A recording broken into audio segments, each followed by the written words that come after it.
I thought I was driving home to peace, but I was driving straight into a crime scene. The gate I always kept locked was thrown wide open. On the porch, a new welcome mat mocked me. Inside, I didn't even recognize my own kitchen. Before I could speak, she smiled and claimed she had made our home beautiful.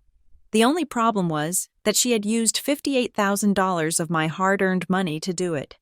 My name is Quinn Mitchell, and for the last 365 days, I had been running on a toxic fuel blend of cortisol, stale airline coffee, and the crushing weight of expectations. I was 34 years old. But my bones felt ancient. Working for Northline Therapeutics in their overseas division had sounded like a career-defining opportunity when I signed the contract. In reality, it had been a year-long endurance test of midnight conference calls, project deadlines that shifted like sand, and the kind of jet lag that settles into your marrow and refuses to leave. I gripped the steering wheel of my rental car, my knuckles white against the dark leather. The winding roads of the Rockies were usually my therapy. But today, my reflexes were dull. All I wanted was the silence, that specific, heavy silence you only find at 6,000 feet above sea level, where the air is thin and crisp, and the noise of the corporate world cannot reach you.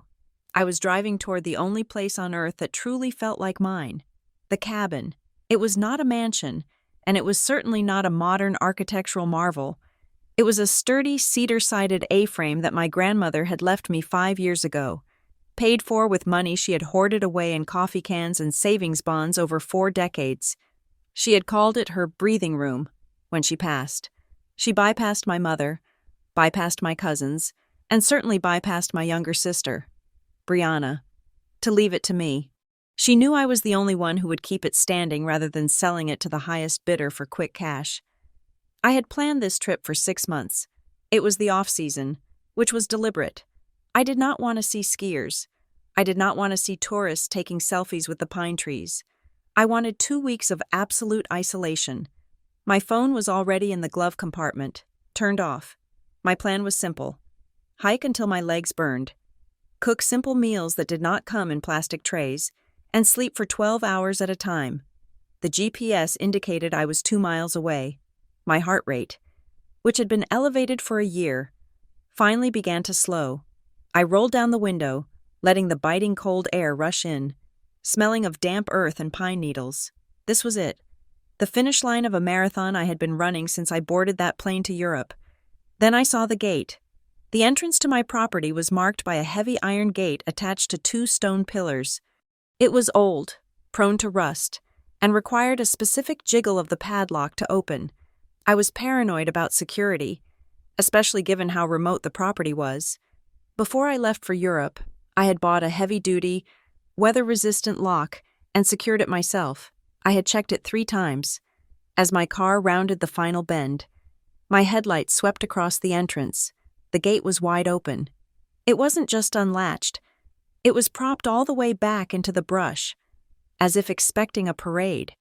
My foot hovered over the brake, the car coasting to a halt on the gravel. My heart, which had just begun to settle, hammered a new, erratic rhythm against my ribs. A logical part of my brain tried to offer explanations. Maybe the property manager had stopped by to check the pipes? But I hadn't hired a property manager. I had specifically asked a local neighbor to drive by once a month, but he never had a key to the gate, only instructions to call me if the perimeter looked disturbed. I shifted the car into drive and crept forward, the gravel crunching loudly under my tires. Every instinct I had honed living alone in foreign cities flared to life. Something was wrong. The air suddenly felt thinner, sharper. I drove up the long, winding driveway, the trees creating a tunnel of shadows around me. As the cabin came into view, the breath left my lungs in a sharp hiss. There was a car parked right in front of the porch. It was not a service truck. It was not a police cruiser. It was a white, pristine, luxury SUV that looked utterly ridiculous against the rugged backdrop of the muddy mountain terrain. It was polished to a mirror shine, the chrome accents glinting in the fading sunlight. I knew that car. I knew it intimately, because I had listened to a 40-minute monologue about its heated seats and panoramic sunroof 8 months ago. It was Brianna's car. I stopped my rental 10 yards behind it and just sat there, staring at the license plate. My hands were shaking, not from cold, but from a sudden, blinding cocktail of confusion and rage. Brianna, my younger sister, the girl who treated money like it was a renewable resource that grew in her bank account overnight. The last I had heard, she was living in a studio apartment in Denver, complaining about the cost of organic produce while simultaneously leasing a vehicle that cost more than most people earned in 2 years. I closed my eyes for a second, forcing a memory to surface. It was our last conversation, nearly 7 months ago. She had called me at 3 a.m, my time, sobbing. She needed $5,000. It was always an emergency, and it was always vague, a business investment, a misunderstanding with the landlord, a temporary cash flow issue. I had finally said no. After a decade of bailing her out, of smoothing things over, of being the safety net that allowed her to walk tightropes without fear, I had said no. "You're selfish, Quinn," she had screamed into the phone, her voice distorting with static. "You're sitting over there making 6 figures, hoarding Grandma's money, and you won't help your own sister? It's not hoarding, Brianna. It's paying a mortgage." I had replied, my voice flat with exhaustion. We hadn't spoken since. Silence had been my choice, a boundary I had painfully erected, and now, that boundary was parked in my driveway. I turned off the ignition. The silence of the mountain descended. But it wasn't the peaceful silence I had craved. It was a heavy, expectant silence. I grabbed my purse, feeling the hard metal of my own house keys inside. They felt heavy, almost mocking. I stepped out of the car. The mountain air was usually filled with the scent of pine, wet soil, and decaying leaves. But as I walked toward the porch, a different smell hit me. It was sweet, cloying, and artificial. Vanilla and sugar. It smelled like a bakery in a shopping mall. I walked up the wooden steps, my boots making heavy thuds. I wanted to be loud. I wanted to announce my presence. That was when I noticed the changes. My porch, which I had always kept bare except for 2 simple rocking chairs and a stack of firewood, had been transformed. There was a new welcome mat. It was made of coir and had "Hello Sunshine" written on it in loopy, cursive black script. It was the kind of generic, mass-produced cheerfulness that made my skin crawl. Flanking the door were 2 large, ceramic planters filled with fake purple flowers, plastic lavender. I reached out and touched one. It felt waxy and cold. Who puts plastic flowers in the middle of a national forest? I stood before the front door. This was my house. My name was on the deed. My money paid the property taxes. My sweat had sanded these floors 3 summers ago. But standing there, staring at that "Hello Sunshine" mat, I felt like an intruder. I felt like a stranger interrupting someone else's life. I reached into my bag and pulled out my keys. My hand was trembling with a mixture of jet lag and adrenaline. I jammed the key toward the lock, ready to twist it, ready to shove the door open and demand answers, but the key never touched the metal. Before I could make contact, the deadbolt slid back with a heavy thunk. I froze. The doorknob turned. The door swung inward, opening from the inside. Warmth spilled out, carrying a stronger wave of that vanilla sugar scent, mixed with the sound of low, ambient jazz playing from a speaker somewhere deep in the house. And there she was. Brianna stood in the doorway. She looked nothing like the desperate, sobbing woman who had called me 7 months ago. She looked radiant. She was wearing an oversized cashmere sweater in a soft cream color that probably cost $400. Her hair was perfectly blown out, falling in shiny waves over her shoulders. She held a steaming ceramic mug in one hand, cradling it like she was in a commercial for hot chocolate. She looked comfortable. She looked settled. She looked like the lady of the manor greeting a delivery driver. She blinked at me, her blue eyes widening slightly. But there was no panic in them. There was no guilt. There was only a bright, terrifyingly casual surprise. "Quinn!" she exclaimed, a smile spreading across her face. It was the smile she used when she wanted something, or when she had done something wrong and decided that if she just acted happy enough, reality would bend to her will. "You're home early," she chirped, taking a sip from her mug. "I thought you weren't coming until next week." I stood there on the porch, my key useless in my hand, the plastic lavender mocking me from my periphery. I tried to speak, but my brain was struggling to bridge the gap between the solitude I had driven here for and the domestic tableau standing in front of me. She wasn't visiting. You don't buy new planters when you are visiting. You don't have a key to the deadbolt when you are visiting. Brianna stepped back, gesturing for me to come inside, as if she were inviting me into her home, not mine. "Well, don't just stand there in the cold," she laughed. A light, airy sound that echoed strangely off the mountains. "Come in. I made coffee." I stepped across the threshold, crossing over the Hello Sunshine mat, and walked into a nightmare disguised as a family reunion. The heavy oak door clicked shut behind me, sealing off the biting mountain wind and trapping me inside with the scent of vanilla and the stranger who wore my sister's face. I stood in the entryway, my boots dripping melting snow onto the hardwood floor, while Brianna stood on the dry, clean rug, looking at me with the indulgent patience one might offer a confused child.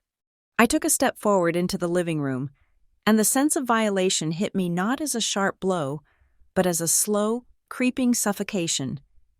It was the subtlety of it that made my stomach turn. If she had trashed the place, if there were beer bottles on the floor or holes in the drywall, I could have called the police. I could have screamed. But this was different. This was a hostile takeover disguised as housekeeping. My grandmother's hand-knitted Afghan, a chaotic, colorful thing made of leftover wool scraps that smelled faintly of cedar and age, was gone. In its place, draped artfully over the back of the leather sofa, was a throw blanket made of oatmeal-colored faux fur. It looked soft. It looked expensive. It looked like something you buy to stage a house you do not intend to live in. I looked at the coffee table. My stack of dog-eared hiking guides and the local history books I loved to read by the fire had vanished. They had been replaced by a fan of glossy magazines. I recognized the covers. They were high-end lifestyle publications featuring women in white linen pants, walking on beaches I could not afford to visit. Then my eyes drifted to the stone fireplace.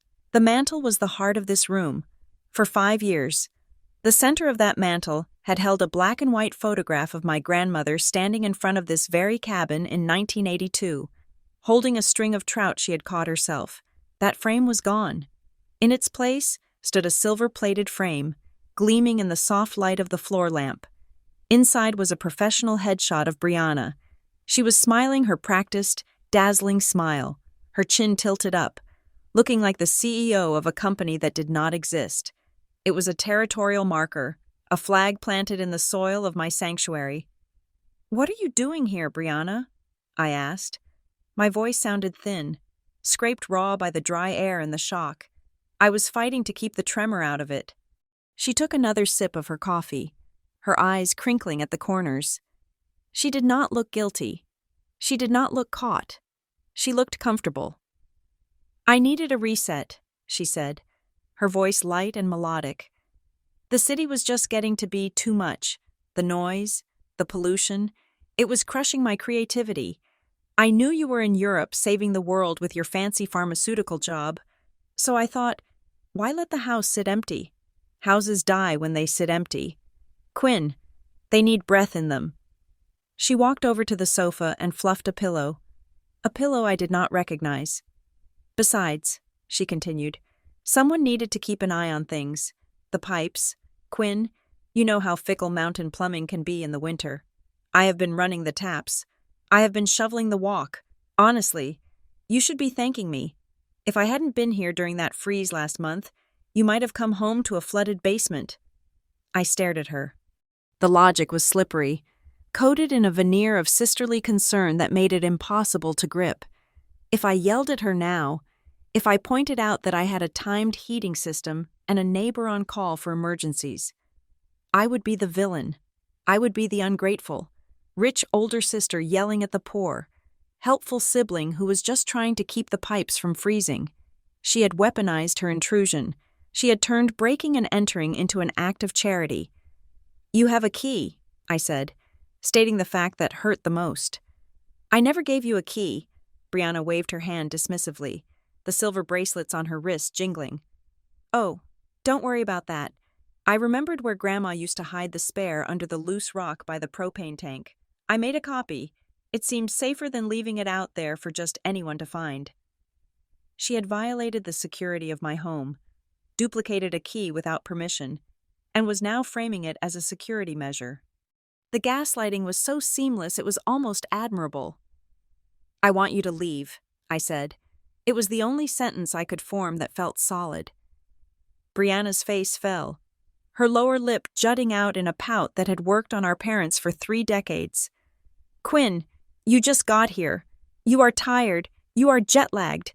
You are not thinking clearly. Why would I leave when we can finally spend some quality time together? I have missed you. We haven't really talked since before you left." She conveniently skipped over the part where we hadn't talked because she had called me a selfish hoarder for not funding her lifestyle. "Come on," she said, her mood brightening instantly, snapping back to that manic cheerfulness. She reached out and grabbed my hand. Her fingers were warm. My hand was ice cold. "I have a surprise for you. This is the real reason I'm so glad you came home early. I was going to send you photos, but seeing it in person is so much better." She began to pull me toward the kitchen. Dread pooled in my stomach, heavy and cold like wet cement. "What surprise?" I asked, digging my heels into the new rug. "Brianna, what did you do?" "Stop being so suspicious," she laughed, tugging harder. "You are always so doom and gloom. I did something nice. I did something amazing. I fixed the one thing about this place that was dragging it down." She stopped in front of the kitchen doorway. The door was closed, which was odd. I never closed the kitchen door. "Close your eyes," she commanded. "No," I said flatly. She rolled her eyes but smiled anyway. "Fine, be that way, but prepare to have your mind blown." She reached out, turned the knob, and pushed the door open. I stepped past her. I looked, and for a moment, my brain simply refused to process the visual information it was receiving. I blinked, waiting for the familiar image to overlay the reality.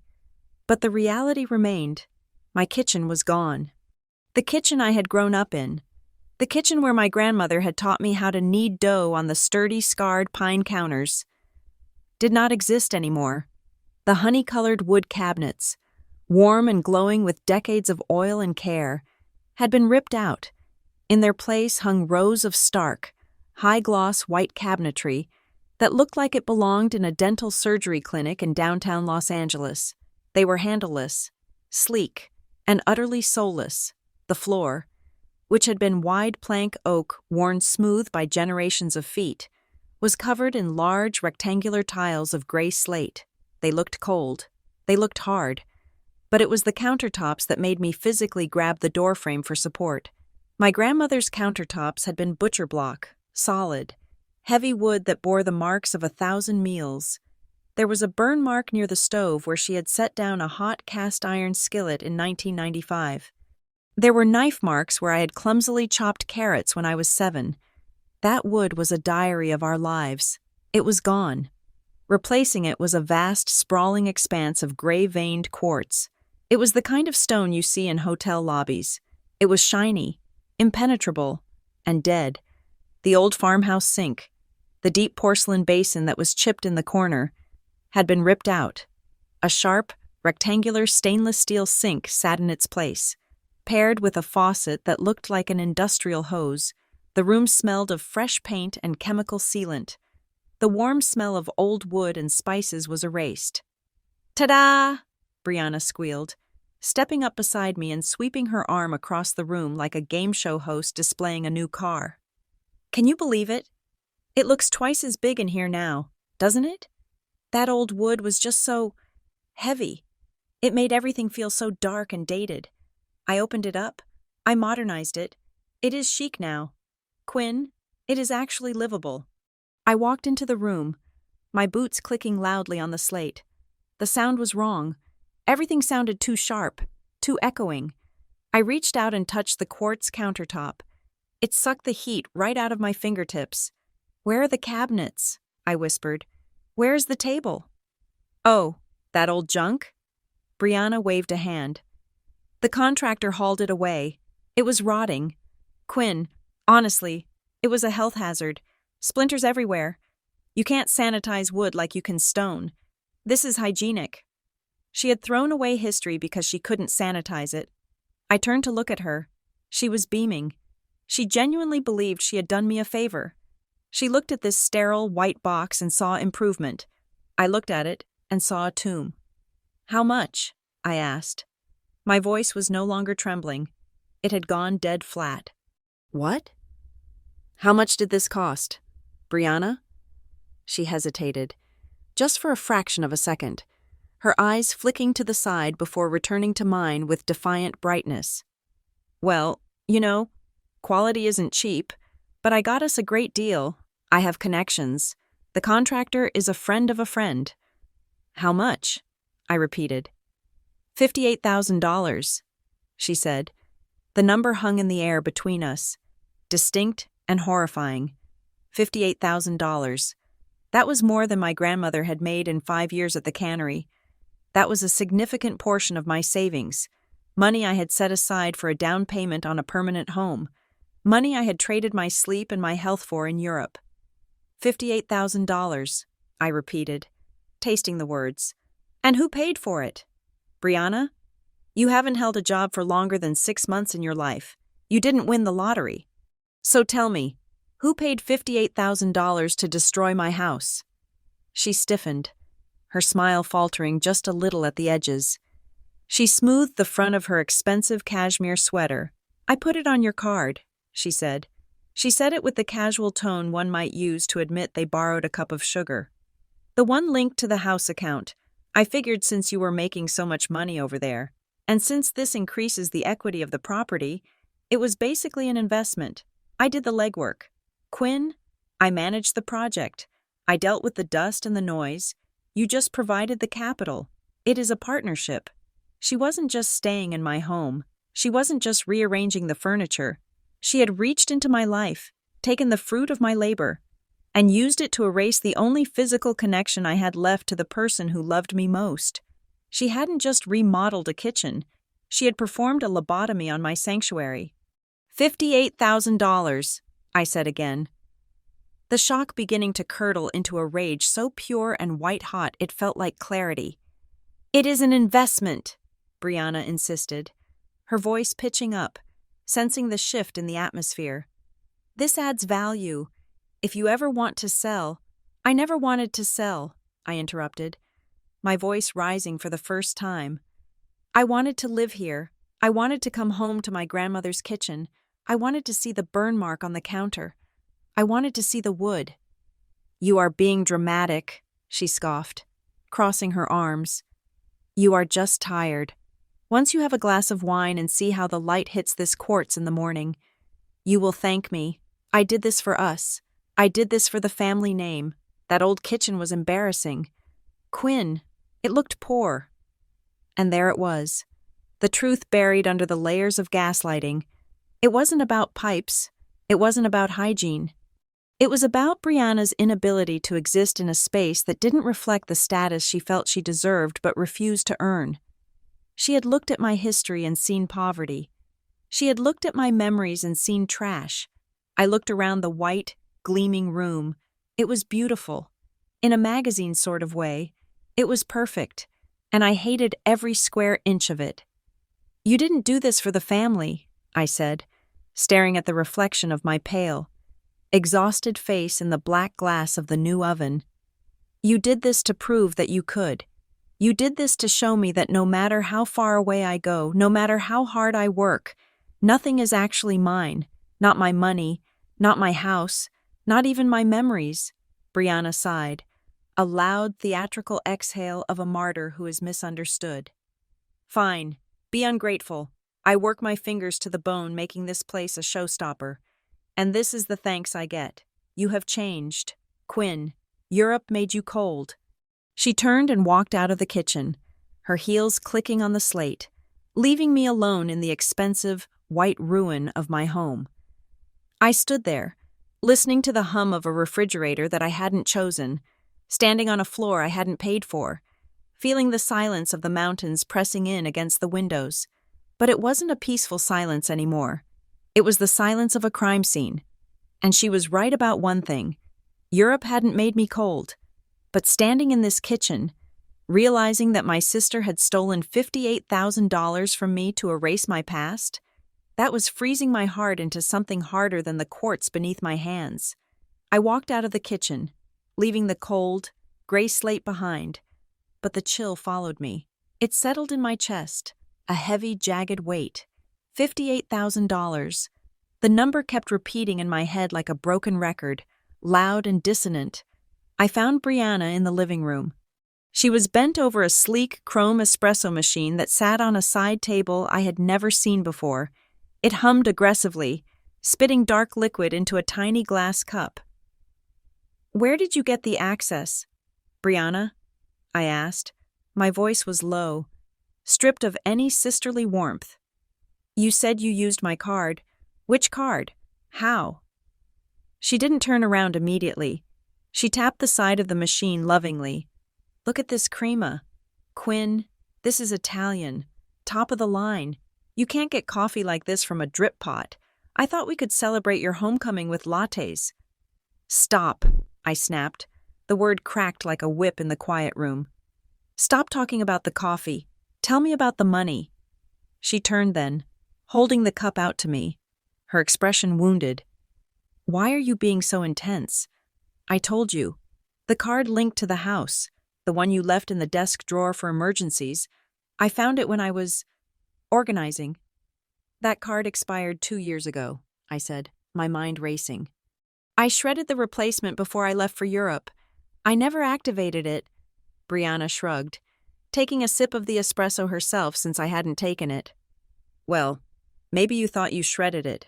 I found a new one in the mail pile. It had your name on it. I just helped you out.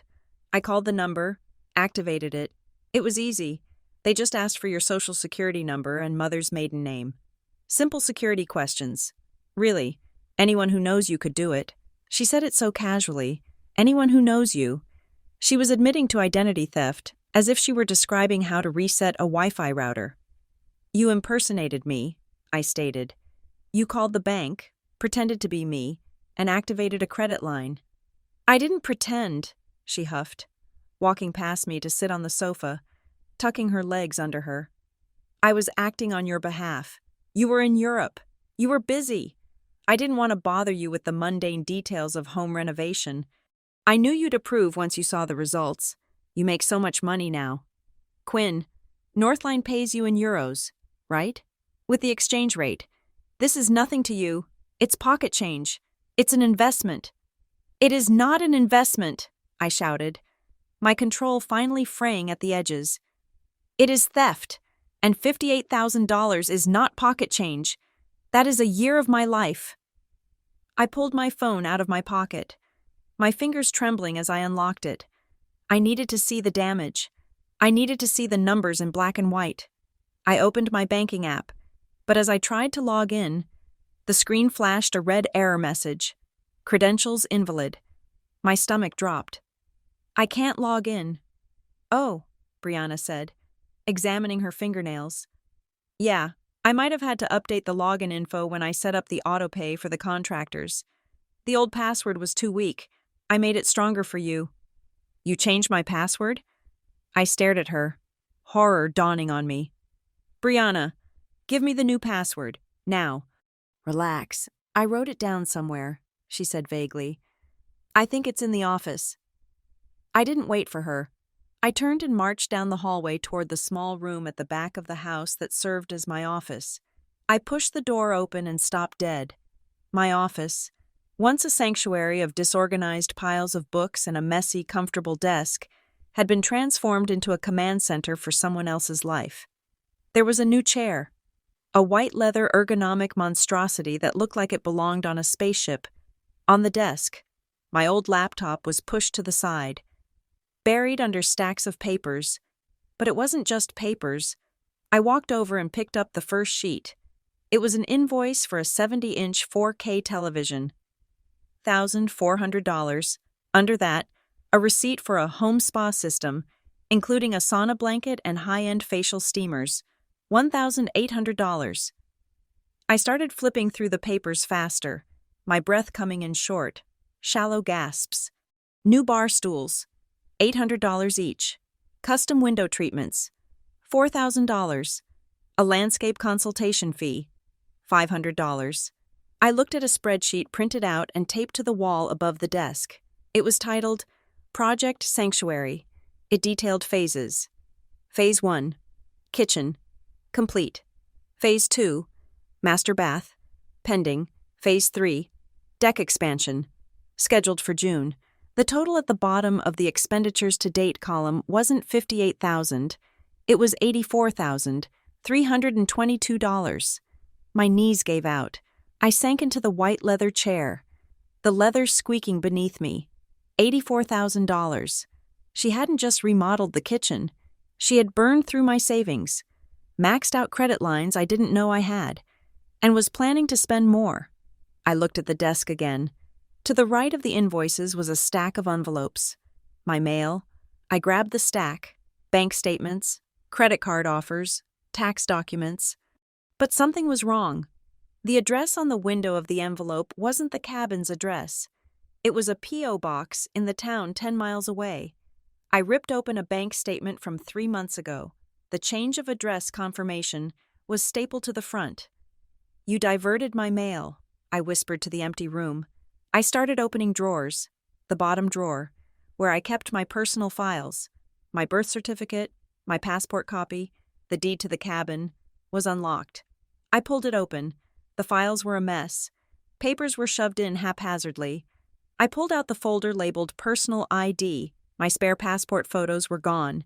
My birth certificate was there, but it was crinkled, as if it had been photocopied repeatedly. Next to it was a notepad with practice signatures. Quinn Mitchell, Quinn Mitchell, Quinn Mitchell. Dozens of attempts to mimic my signature. Some were shaky, some were terrifyingly accurate. This wasn't an impulsive act of a sister who wanted a nicer kitchen. This was calculated. This was systematic. She had practiced becoming me. I felt a presence in the doorway. I looked up. Brianna was leaning against the door frame. Her arms crossed, the mug of coffee gone. Her expression had shifted. The bubbly, innocent sister was gone. In her place was something harder, colder. "You shouldn't be snooping," she said. "Snooping?" I held up the notepad with the forged signatures. "I am in my own office, looking at evidence of a felony. You practiced my signature. Brianna, you diverted my mail so I wouldn't see the alerts. You changed my banking passwords." "I was managing the project," she cried out, her voice taking on a shrill, victimized edge. "You are never here. You abandoned this place. You abandoned the family. Someone had to step up and take care of things. I turned this dump into a palace, and all you care about is the money. You have always been obsessed with money. I am obsessed with not being robbed." I stood up, slamming the notepad down on the desk. "You have spent over $80,000 of my money. You have opened credit cards in my name. Do you have any idea what you have done? This is fraud. This is prison time. Brianna." She laughed, a harsh, barking sound. "Prison? Don't be ridiculous. I'm your sister. You're not going to send your sister to prison. Mom would never forgive you." "Mom isn't here," I said, my voice shaking with rage. "And Mom didn't work 18-hour days in a foreign country to pay for this. I have rights," Brianna suddenly shouted, stepping into the room. "I have lived here for 6 months. I get mail here.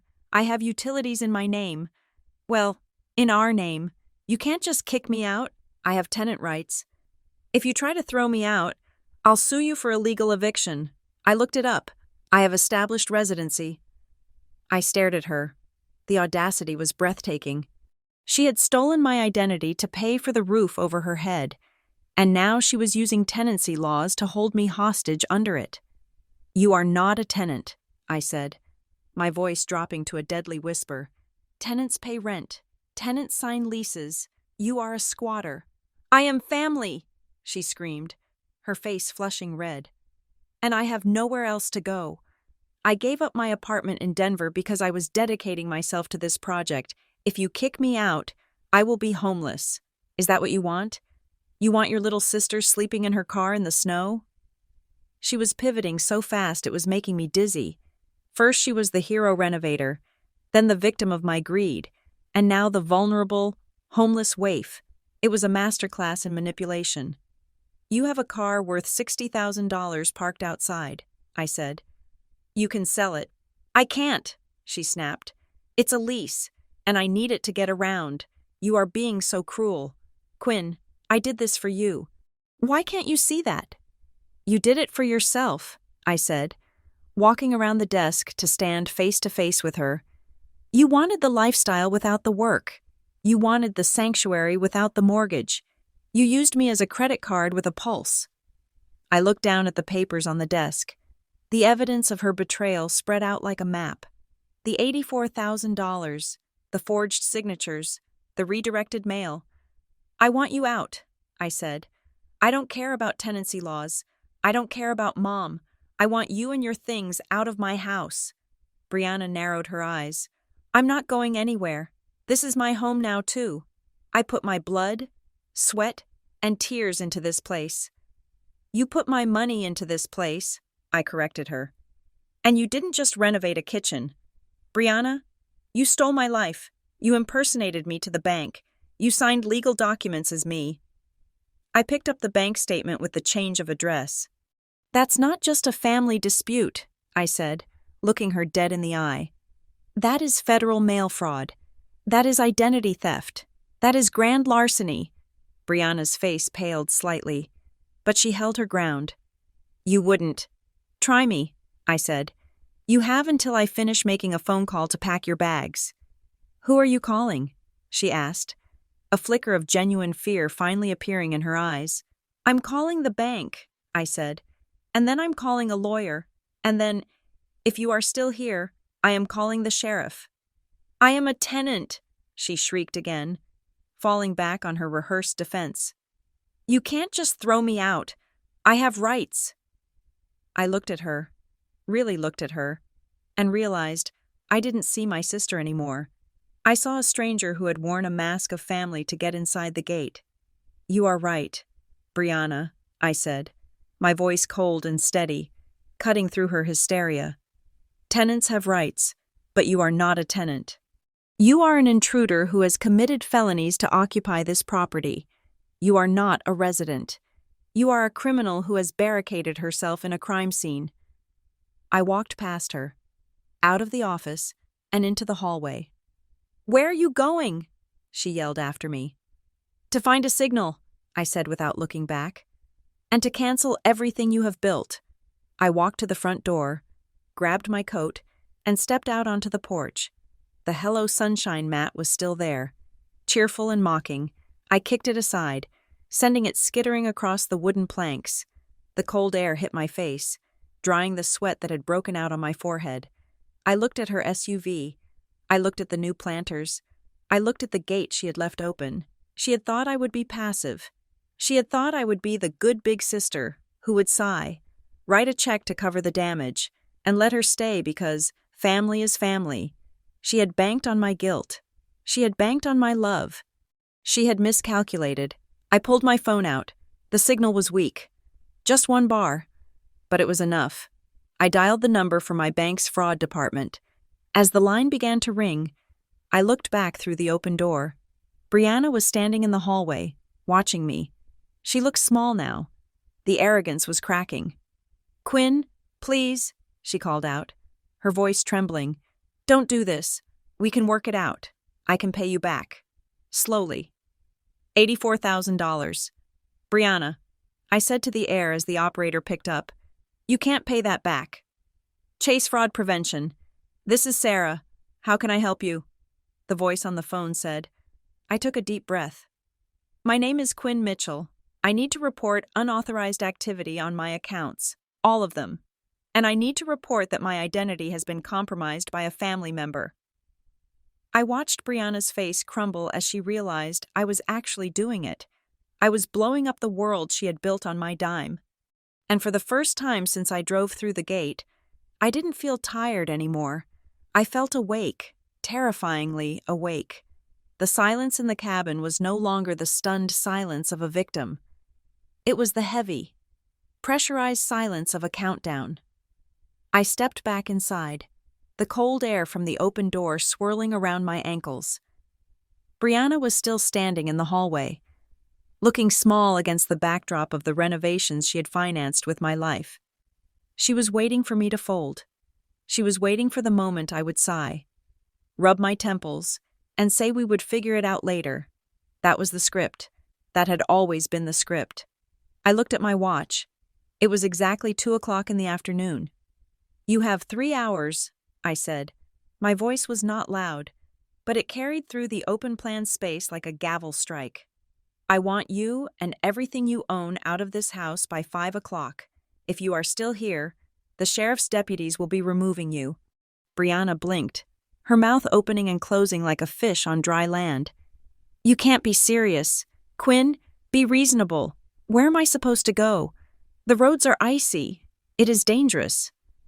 "You drove a $60,000 SUV up here," I replied, cutting her off. "It has 4-wheel drive and heated seats.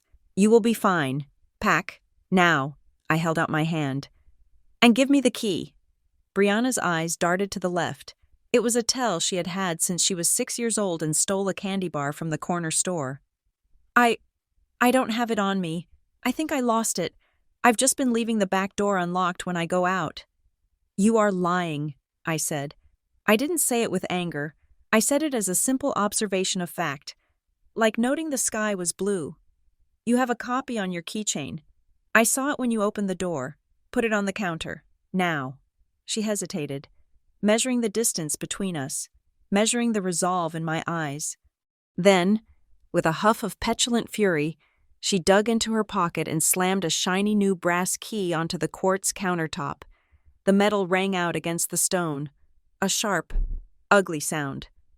"You are going to regret this," she spat.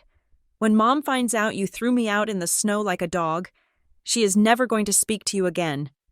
3 hours, I repeated. I didn't wait for her response. I turned and walked back out the door. I didn't trust myself to stay. If I stayed, I might scream. If I stayed, I might believe her tears when they inevitably started. I needed to be somewhere where tears didn't count as currency. I got back into my rental car and reversed down the driveway, leaving the gate wide open behind me. I turned onto the main highway and headed toward town. The landscape had shifted in my mind. This wasn't just my home anymore. It was a jurisdiction. We were in Montana now, not the Colorado of my childhood memories. The legal system here was rugged, straightforward, and didn't have much patience for drifters taking what wasn't theirs.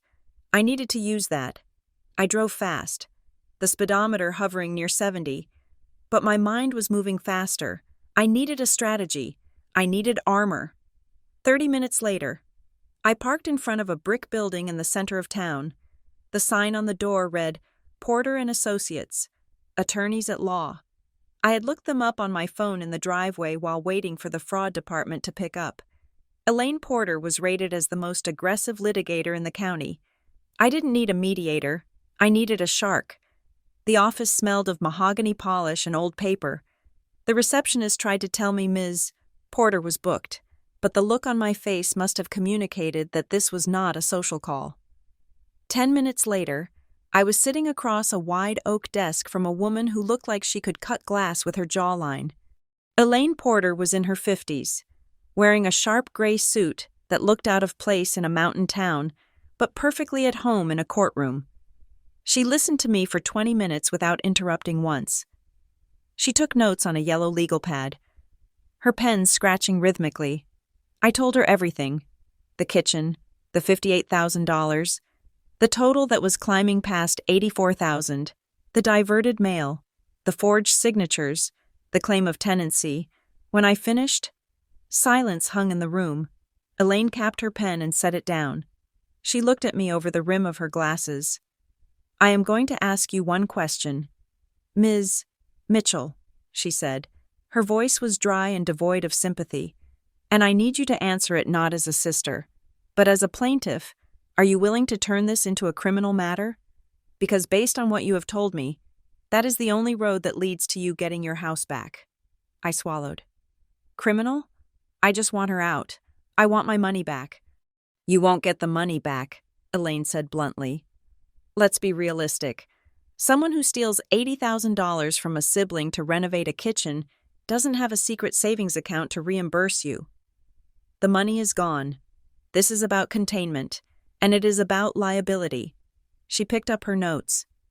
This isn't a dispute about a loan. This is a laundry list of felonies. 1. Identity theft. She used your personal information to open or access credit lines. 2. Credit card fraud. 3. Mail fraud. That's federal. By the way, diverting mail to hide financial crimes is a serious offense. 4. Forgery. If she signed your name on any contractor agreements or bank documents, that is forgery. She leaned forward. And 5. Squatting. But not just squatting. She has improved the property with stolen funds to establish a claim of equity. If you treat this as a civil dispute, she will drag it out for months. She will claim you verbally authorized it. She will claim implied consent. She will live in your house while you pay the legal bills to evict her. So what do? I asked. You hand the police a smoking gun, Elaine said. You said you have security cameras? I nodded. Yes, I installed a system 3 years ago, interior and exterior, but I haven't checked them. I've been in Europe. I just assumed. Do they record to the cloud? Yes, I said. They overwrite every 60 days, but clips with motion are archived for a year if I don't delete them. That is your scalpel, Elaine said, her eyes narrowing. She might have unplugged the router today. She might have turned them off when she was home. But she couldn't erase the cloud data without your login. Go back in history. Find the moment she entered. Find the contractors. Find her signing the papers. If you have video of her forging your signature or opening your mail. The tenant defense falls apart. It becomes evidence of an active crime scene. I felt a chill go down my spine. I had the evidence. It had been sitting on a server farm somewhere while I was sleeping in hotels across the Atlantic. I'll pull the footage, I said. Good, Elaine said. Now, go to the bank, not the app, the physical branch. You need to lock down your identity before she realizes you are serious. She is desperate, Ms. Mitchell, and desperate people with access to your social security number are dangerous. I stood up. Thank you. One more thing, Elaine called out as I reached the door. She is going to try to make you feel like the criminal. She will cry. She will call your mother.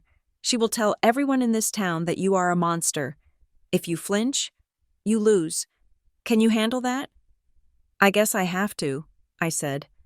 That's not a yes, Elaine noted, but she let me go. My next stop was the First National Bank on Main Street. The fluorescent lights inside hummed with a low, headache-inducing buzz. I sat in a cubicle with a personal banker named Renee. She was a soft-spoken woman with kind eyes, which made the transaction feel even more grotesque. I need to freeze everything, I told her. Checking, savings, the home equity line. I need new account numbers. I need two-factor authentication on everything, linked only to this phone number. Renee typed rapidly, her face serious. We can do that. I see here there was a request to add a secondary user to the checking account last month. Was that you? No, I said. That was not me. And the address change? Also not me. Renee stopped typing and looked at me. She lowered her voice, leaning in conspiratorially. I'm going to flag this as familial fraud. It speeds up the investigation, but I have to warn you.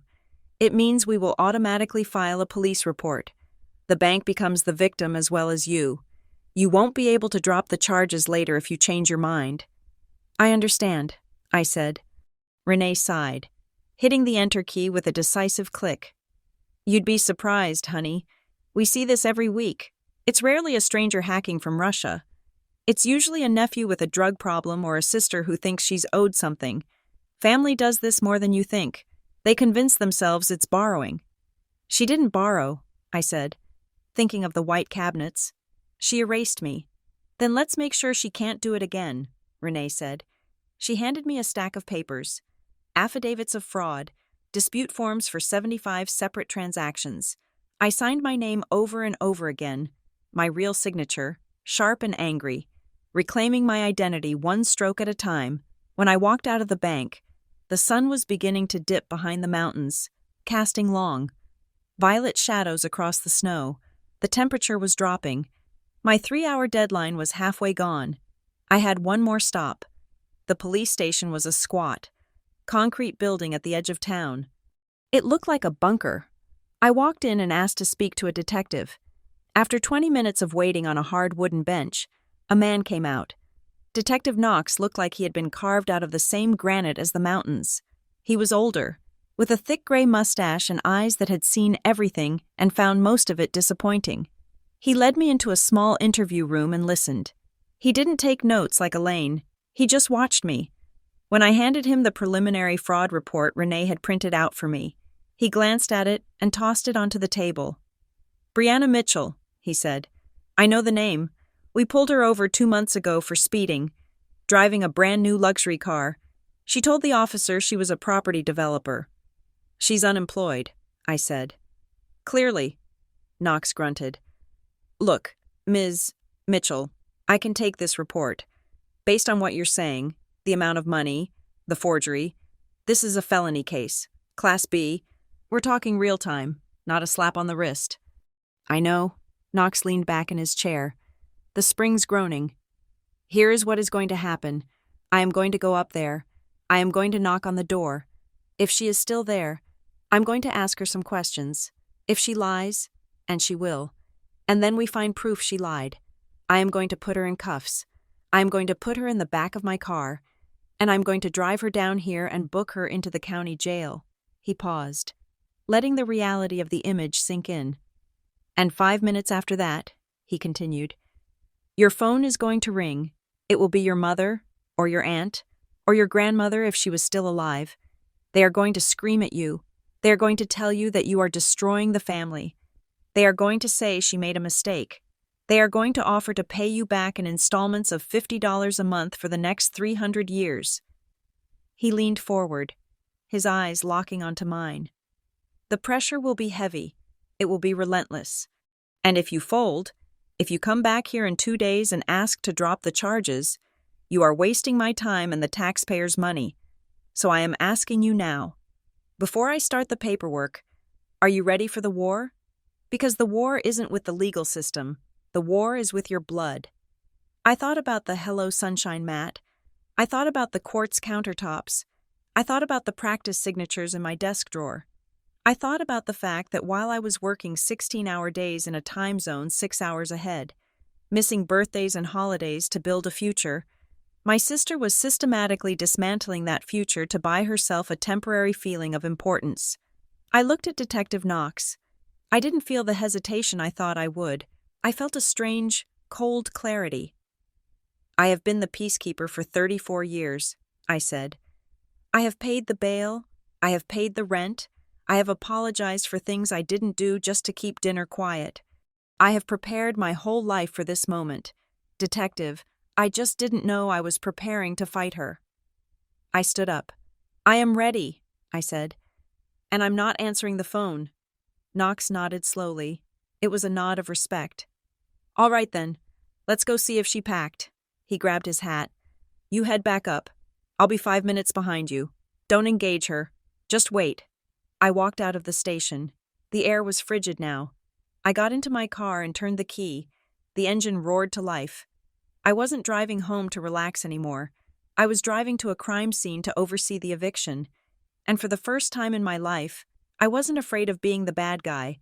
I was the owner, and I was taking possession. I drove back up the mountain road, my tires crunching over the gravel that Brianna had likely neglected for 6 months. Detective Knox had told me to wait 5 minutes, but by the time I reached the open gate, I knew she was gone. The white SUV was missing. The driveway was empty. The house stood silent against the darkening sky. The front door left wide open, swaying slightly in the wind. It looked like a mouth left agape in shock. I stepped onto the porch and walked inside. The heat had escaped, leaving the interior freezing. I reached for the light switch in the hallway. Flipping it up instinctively, nothing happened. I frowned and tried the switch for the living room lamp. Click, nothing. I looked up at the ceiling fixture. The sockets were empty. She had taken the light bulbs. It was such a petty, vindictive act that I almost laughed. Who steals light bulbs? It wasn't about the money. A light bulb cost $2. It was about inconvenience. It was about leaving me in the dark, literally and metaphorically. It was a final middle finger raised as she peeled out of the driveway. I used the flashlight on my phone to navigate the gloom. The Hello Sunshine mat was still there, but the house felt stripped. I walked into the kitchen, the sterile, white, $58,000 kitchen, and opened the new cabinets. Empty. My grandmother's dishes were gone. The blue willow set. She had collected piece by piece since 1955. The heavy ceramic plates we had eaten every Thanksgiving dinner on were missing. Brianna didn't even like those dishes. She had called them dusty old junk a dozen times. She hadn't taken them because she wanted them. She had taken them because she knew I loved them. She had looted the house on her way out. The toaster was gone. The throw blankets were gone. Even the roll of paper towels from the holder was missing. I walked into the bathroom, the beam of my phone cutting through the shadows. I shone the light on the mirror. Written in bright red lipstick, my lipstick, which she must have dug out of my vanity, was a message scrawled across the glass in jagged, angry letters. You have been selfish since you were 6. I stared at the red letters. They dripped slightly at the bottom where the lipstick had been pressed too hard. Selfish. That was the family mantra. Anytime I set a boundary, I was selfish. Anytime I kept what was mine, I was selfish. I didn't cry. I didn't scream. I set my phone on the counter, picked up a towel, wet it with cold water, and started scrubbing. The lipstick smeared into a pink blur before vanishing. I scrubbed until the glass squeaked. I wasn't wiping it off because I was ashamed. I was wiping it off because I refused to let her voice live on my walls. This was my house. The walls, the glass, the air. It all belonged to me. Once the mirror was clean, I went to the office. Brianna had taken the computer monitor she had bought, but she had left the modem and the router. Crucially, she hadn't touched the small, unobtrusive black box on the bookshelf, the hub for my security system. She probably thought that because she had unplugged the cameras today, she was safe. She forgot that the system uploaded to the cloud in real time. I opened my laptop, which I had brought with me from the car, and connected to the Wi-Fi. My hands were steady now. The cold anger from the lawyer's office had settled into a focused, rhythmic beat in my chest. I logged into the security portal. Access granted. I scrolled back on the timeline. I went past today, past last week. I scrolled all the way back to November 14th, the day after I flew to London. The screen flickered, and there she was. The video feed was crisp and clear. The timestamp read, November 14th, 10:32 a.m. Brianna walked up to the front door. She didn't use a key. She leaned down, moved the loose rock by the propane tank, just as she had bragged, and retrieved the spare. She let herself in. She was wearing a puffy pink coat and looking around nervously. I fast-forwarded. November 20th. A contractor truck pulled up. 2 men got out. I watched as they carried sledgehammers into my house. I watched, via the living room camera, as they hauled out my grandmother's cabinets. I watched Brianna pointing and directing, holding a clipboard like she was the foreman, but that wasn't what I needed. Destruction of property was one thing. I needed the fraud. I switched to the camera in the office. I had installed it specifically to watch the window in case of a break-in. But the wide-angle lens captured the entire desk. I scrolled to December 3rd, on the screen. Brianna entered the office. She sat in my old chair, before she replaced it with the white leather one. She started going through the drawers.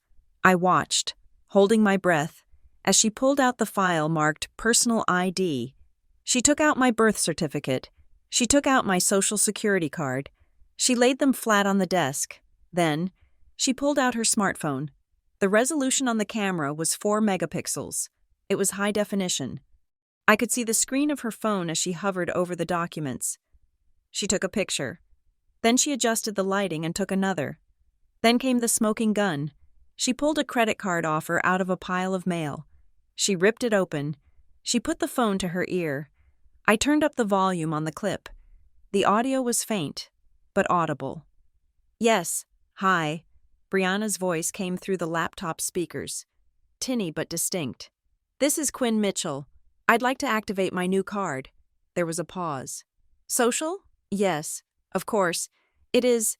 She read my social security number out loud. Every digit. "Mother's maiden name? Higgins." A beat of silence. "Thank you so much. And could I add an authorized user?" "My sister, Brianna. She helps me with groceries." I hit pause. My finger hovered over the trackpad. There it was. It wasn't implied. It wasn't a misunderstanding. It was a recorded confession. She had impersonated me, verified my identity using stolen documents, and authorized herself on a credit line, all while staring directly into a camera she had forgotten existed. I felt a grim satisfaction. Elaine Porter had called this a scalpel. This wasn't a scalpel. It was a guillotine. I spent the next hour downloading clips. I saved them to my laptop hard drive. I saved them to an external USB drive. I uploaded them to a private Dropbox folder. Then, I attached the files to an email addressed to Elaine Porter and Detective Knox. Subject: Evidence of Identity Theft. Case 24-909. Message: See attached video files. Timestamps included. File 3 contains audio of the suspect impersonating the victim to a bank representative. I hit send. The moment the email swooshed away, my phone buzzed on the desk. Then it buzzed again, and again, a rapid-fire staccato of vibrations. I picked it up. 5 missed calls from Mom, 3 text messages from Mom, 2 text messages from an unknown number. I opened the messages from my mother first. Lydia Mitchell. Brianna just called me hysterical. She says you kicked her out in the snow. Are you crazy? Lydia Mitchell. She has nowhere to go. Quinn, it is 20 degrees out there. How can you be so heartless? Lydia Mitchell. You have money. You have a job. She was just trying to fix up the place. You made your sister homeless. You are evil. Evil. The word sat there on the screen. Glowing blue. Not, I'm worried. Not, let's talk. Evil. Because I stopped the bleeding. Because I refused to be the host for the parasite anymore. Then the unknown number. It had to be Brianna. Unknown. Quinn, please. I'm sorry. I was just angry. Let me come back. I'm at the gas station. I'm cold. 2 minutes later. Unknown. You think you're so perfect? I know things about you. I'll tell the whole family how dirty you are. I'll tell them you abandoned us. The whiplash was dizzying. 1 second she was the shivering match girl. The next, she was the blackmailer. I didn't reply. I followed the advice Elaine had given me. Do not engage. I took screenshots of every text. Then I went into settings and silenced notifications for both numbers. I didn't block them. I needed the evidence if they continued to harass me. But I sent them straight to a silent folder. A headlight sweep cut across the living room wall. My stomach tightened. Had she come back? I walked to the window and peered through the blinds. A Subaru Outback with a roof rack pulled up next to my rental car. I let out a breath I didn't know I was holding. It wasn't Brianna. It was Mara. Mara had been my best friend since college. She was a project manager for a large environmental remediation firm. She spent her life cleaning up oil spills and managing toxic waste sites. She was the only person I knew who wouldn't look at this situation and say, "But she's your sister." Mara would look at it and say, "The contamination zone is contained. Let's start the cleanup." I opened the door. Mara walked in, carrying a bottle of whiskey in one hand and a bag of takeout in the other. She looked at the missing light bulbs, the empty cabinets, and the general state of the house. She didn't hug me immediately. She looked me in the eye and said, "Okay, the structural integrity is still there. We can work with this." Then she hugged me. It was a fierce, grounding hug that smelled of airport sanitizer and strength. "I got your text," she said, pulling back. "I caught the 6 o'clock flight from Denver. I'm here until Sunday. Where do we start?" "She took the light bulbs," I said, pointing at the ceiling. "Amateur," Mara scoffed. "We'll get LEDs tomorrow. Better efficiency anyway. Show me the paperwork." We sat in the office, me in the white space chair, Mara on a folding chair she found in the closet. We turned the desk into a war room. We organized the receipts I had found into piles: materials, labor, decor, unidentified. We drank whiskey out of paper cups because there were no glasses left. "This is $84,000, I said, pointing to the spreadsheet. "But there are still charges pending on the card." Mara was sifting through a stack of crumpled papers Brianna had shoved into the wastebasket, things she hadn't deemed important enough to file but hadn't shredded. "Quinn," Mara said. Her voice had changed. The sarcastic, efficient tone was gone. It was replaced by a low, serious note of alarm. "What?" "Look at this." She smoothed out a wrinkled invoice on the desk. It wasn't a receipt for tile or wood. It was an invoice from a mobile notary service in town. Service: notarization of real estate documents. Date: January 5th. "Why would she need a notary for a kitchen remodel?" I asked, frowning. "Contractors don't require notarized contracts usually." "Read the line below it," Mara said, pointing with her chipped fingernail. "Reimbursement. County recording fees. Clerk and Recorder's Office." "Recording fees?" I stared at the paper. "You only pay recording fees when you file a deed, or a lien, or a power of attorney," Mara finished for me. "Or a quitclaim deed." The whiskey turned sour in my stomach. "She couldn't," I whispered. "She can't sell my house. The deed is in my name." "She has your social security number," Mara said, her eyes scanning the paper rapidly. "She has been practicing your signature, Quinn, if she forged a quitclaim deed transferring the property to herself, or even adding her name to the title, and then recorded it with the county. Then she legally owns half the house," I finished, the horror washing over me like ice water. "Or she used the house as collateral," Mara added grimly. "If she put her name on the deed, she could take out a second mortgage or a home equity loan. That might be where the extra money came from. $58,000 is a lot for credit cards alone." I grabbed the paper. January 5th. That was 3 weeks ago. "We need to check the county records," I said, standing up. "It's 8 o'clock at night," Mara said. "The clerk's office is closed." "Online," I said. "Most counties have digitized records." I went back to the computer. My fingers flew across the keys. Sanders County Clerk and Recorder. Public record search. I typed in my name. Mitchell, Quinn. The search wheel spun. "Please be nothing," I prayed. "Please just be a kitchen. Please just be a thief. Not a usurper." The results loaded.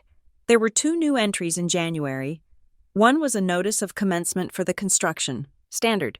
The second one stopped my heart. Document type: Affidavit of Equitable Interest. Grantor: Mitchell, Quinn. By agent: Grantee: Mitchell, Brianna. "What is an affidavit of equitable interest?" I asked, my voice trembling. Mara leaned in, reading the screen. "It's a document that claims she has a financial stake in the property. It clouds the title. It means you can't sell, you can't refinance, and you can't kick her out without a court order because she has put a legal claim on the dirt itself. By agent," I read. "She claimed she was my agent?" "She must have forged a power of attorney," Mara said. "That's why she needed the notary. She forged a POA giving her control over your property, then used that power to file a claim saying she owns part of the house because she invested in it." I slumped back in the chair. It wasn't just a remodel. It wasn't just credit card theft. It was a hostile takeover. She had embedded herself into the legal DNA of my home. "She wasn't just playing house," I said. realizing the depths of the betrayal. She was stealing the foundation. Mara grabbed the whiskey bottle and poured a generous amount into my cup. "Drink," she ordered. "Because tomorrow morning, we aren't just going to the bank, we are going to war with the county clerk." I looked at the screen, at my sister's name sitting next to mine on the official registry of the land. "She wanted a place to belong," I said quietly. "So she stole mine." "Well," Mara said, clinking her paper cup against mine, "let's see how she likes belonging in a federal indictment." The morning sun hit the snow-capped peaks with a brilliance that usually brought me peace. But today it felt like a spotlight on a stage where a tragedy was unfolding. Inside the cabin, the silence I had fought so hard to reclaim was being systematically shattered. Not by intruders, but by the vibrating rectangle of glass and metal sitting on the kitchen island. My phone had become an instrument of psychological warfare. It started at 6 a.m. My mother, Lydia, the voicemails had evolved overnight. The first few had been frantic, filled with the sort of performative worry that mothers use when they want to control a situation without taking responsibility for it. "Quinn, pick up. I am worried." "Quinn, Brianna says she is freezing." By 8 o'clock, the tone had shifted. The worry had curdled into accusation. I sat at the new, cold quartz island, a cup of black coffee in my hand, and pressed play on the speakerphone. Mara stood by the window, a drill in her hand, listening with a grim expression. "You are being vindictive, Quinn." My mother's voice filled the empty kitchen. It was sharp, trembling with a weaponized fragility. "I raised you to protect your family, not to destroy it. Brianna called me from a motel. A motel. Quinn, she is terrified. She says you threatened her with the police. Over what? A kitchen? You have chosen money over your own blood. I don't know who you are anymore. Europe changed you." The message ended. I didn't delete it. I saved it to the folder labeled Evidence, just as Elaine Porter had instructed. "Money over blood," I repeated, looking at Mara. "She thinks this is about the price of cabinets." "She knows it isn't," Mara said, testing the weight of the new heavy-duty deadbolt she was preparing to install. "But if she admits it is about theft, she has to admit she raised a thief. It is easier to make you the villain. You are the greedy rich sister. That fits the script." My email pinged. It wasn't my mother this time. It was Cousin Mark, a man who hadn't spoken to me in 3 years except to ask for a referral to my company. Subject: Family Unity. I opened it. The text was a wall of scripture and hollow platitudes. "Quinn, I heard about the misunderstanding. We are all praying for softness in your heart. Forgiveness is not for the sinner, it is for the victim. Please consider dropping this anger. Brianna is young. She made a mistake in judgment, but ruining her record ruins the family name. Be the bigger person. You can afford to be." I laughed, a dry, humorless sound. Nowhere in the 4 paragraphs of moral posturing did Mark use the words identity theft, forgery, or fraud. They called it a misunderstanding. They called it a mistake in judgment. They were rewriting reality in real time to avoid the discomfort of facing the truth. I realized then that I wasn't fighting a war for my house. I was fighting a war for my sanity. The entire family structure was built on a tilt, designed to slide Brianna into the safety net and force me to be the anchor that held it all up. By cutting the net, I hadn't just hurt Brianna, I had destabilized their entire ecosystem. They didn't want justice, they wanted quiet. And I was the one making noise. "I need to talk to someone sane," I said, rubbing my temples. "Before I start believing I am actually the monster here." I scrolled past my mother's 50 missed calls and found the one number I hadn't heard from yet. Aunt June. June was my grandmother's younger sister. She was 78, lived in a retirement community in Arizona, and possessed a tongue that could strip paint. She was the family outcast because she had refused to loan money to my uncle in 1998. She picked up on the second ring. "I was wondering when you would call," June said. No greeting, no pleasantries. Her voice sounded like dry leaves scraping together. "You heard?" I asked. I heard Lydia screaming on the phone to your father about how you've gone mental. June chuckled darkly. So I assumed you finally grew a spine. What did she do? Sell the furniture? She remodeled the kitchen, I said. And she put a lien on the house, and she spent over $80,000 of my money. June let out a long, low whistle. She always did dream big. Listen to me. Quinn, are you alone? Mara is here. Good. You need a witness, because what I am about to tell you, Lydia will deny to her grave. I put the phone on speaker so Mara could hear. I'm listening. Your grandmother knew this would happen, June said, when she was dying. She didn't just leave you the cabin because she liked you best. She left it to you because she knew Brianna would sell it for parts within a year, and she knew Lydia wouldn't stop her. I felt a lump form in my throat. Grandma never said that. She didn't want to hurt feelings while she was alive, June said.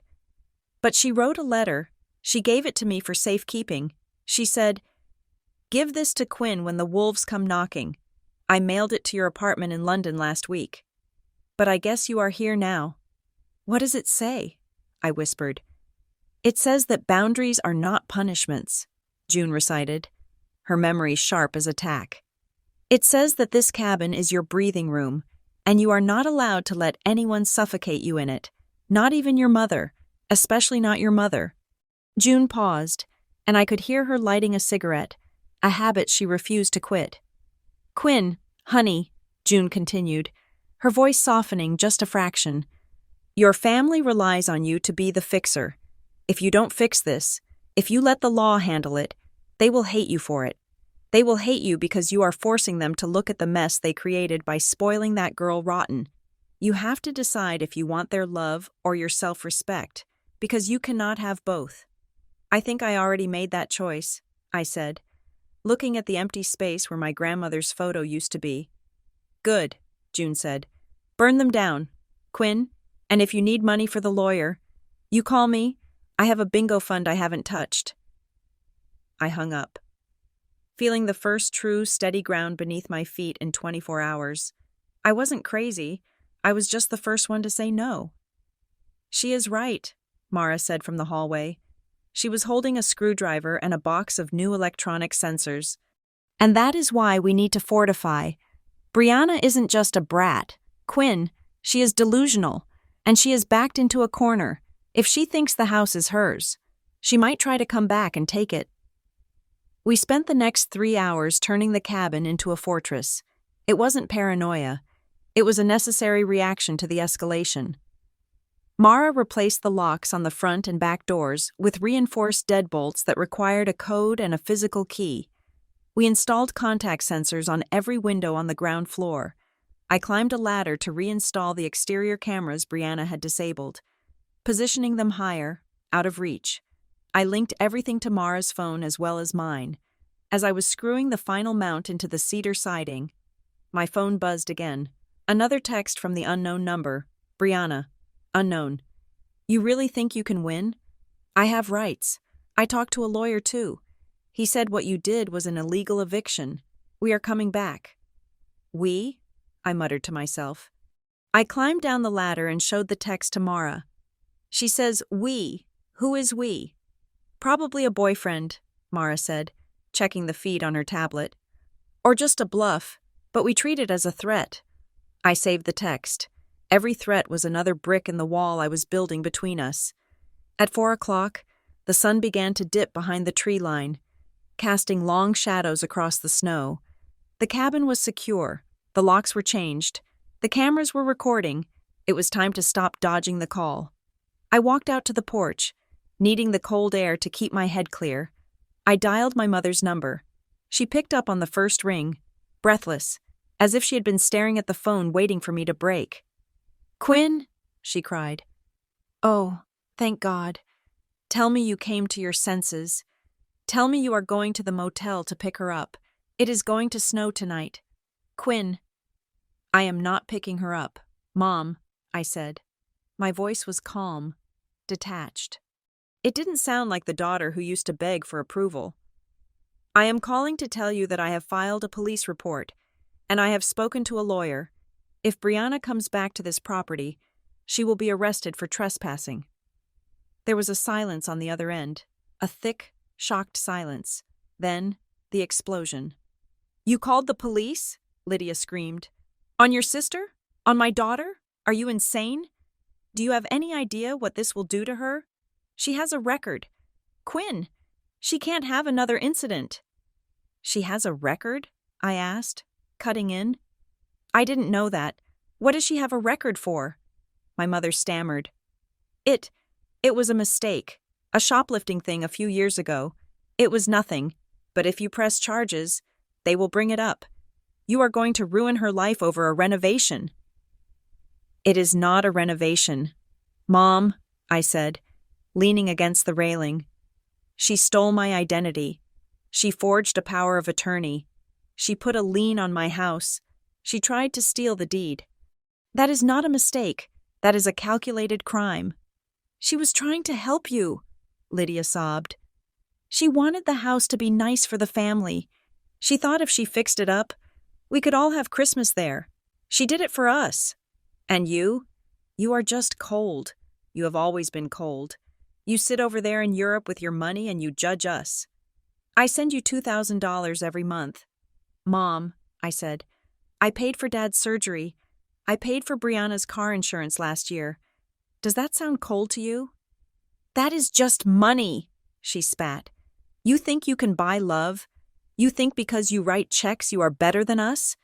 Brianna was there. She was physically there taking care of the house while you were gone. That counts for more than your money." The gaslighting was breathtaking. Brianna had been there to rob me, and my mother was framing it as an act of service. "Mom, listen to me closely," I said. "I am not angry. I am done. I am done being the bank. I am done being the safety net. Brianna committed a felony, multiple felonies. I am not going to cover for her this time. If she goes to jail, it is because she broke the law, not because I reported it. If you do this," Lydia said, her voice dropping to a deadly, icy whisper, "if you send your sister to prison, you are dead to me. Do not come to Christmas. Do not come to Easter. Do not call me. If you choose the police over your family, you don't have a family." It was the ultimate threat, the nuclear option. She was holding our relationship hostage to protect the predator.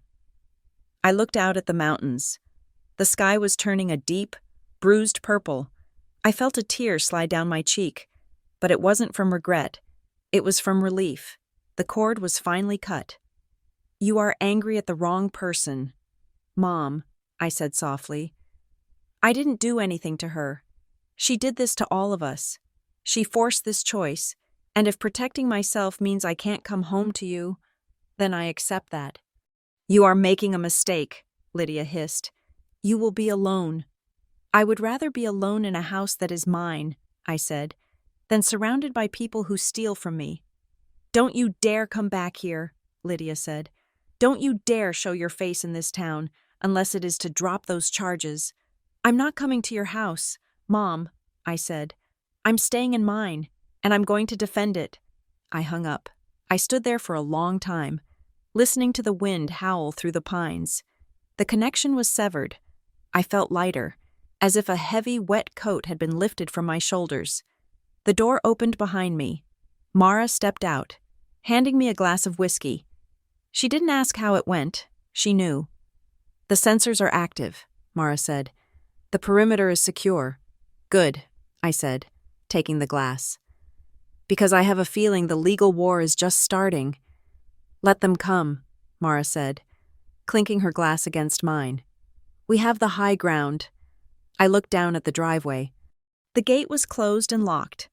The lights, the few I had managed to replace with spare bulbs from the closet, were on. It wasn't the warm, cozy homecoming I had dreamed of. It was a fortress under siege. But for the first time in my life, the walls were there to protect me, not to fence me in for their convenience. I took a sip of the whiskey. It burned, hot and clean. "She said I'm dead to her." I told Mara. Mara put an arm around my shoulders. "Then we grieve. and then we go inside and check the recording fees again, because ghosts don't pay mortgages. You do. We turned and went back inside, locking the heavy new deadbolt behind us with a definitive, metallic click. The family was gone. Only the defendant and the plaintiff remained. The morning after I fortified the cabin, the phone rang at 8 o'clock sharp. It was Detective Knox. His voice was no longer the skeptical, weary tone of a man dealing with a family dispute. It was sharp, clipped, and urgent. "Ms. Mitchell," he said, skipping the pleasantries. "I have reviewed the footage you sent. The district attorney is ready to move forward with charges for identity theft and credit card fraud. But I need you to come down to your lawyer's office immediately. There is a development."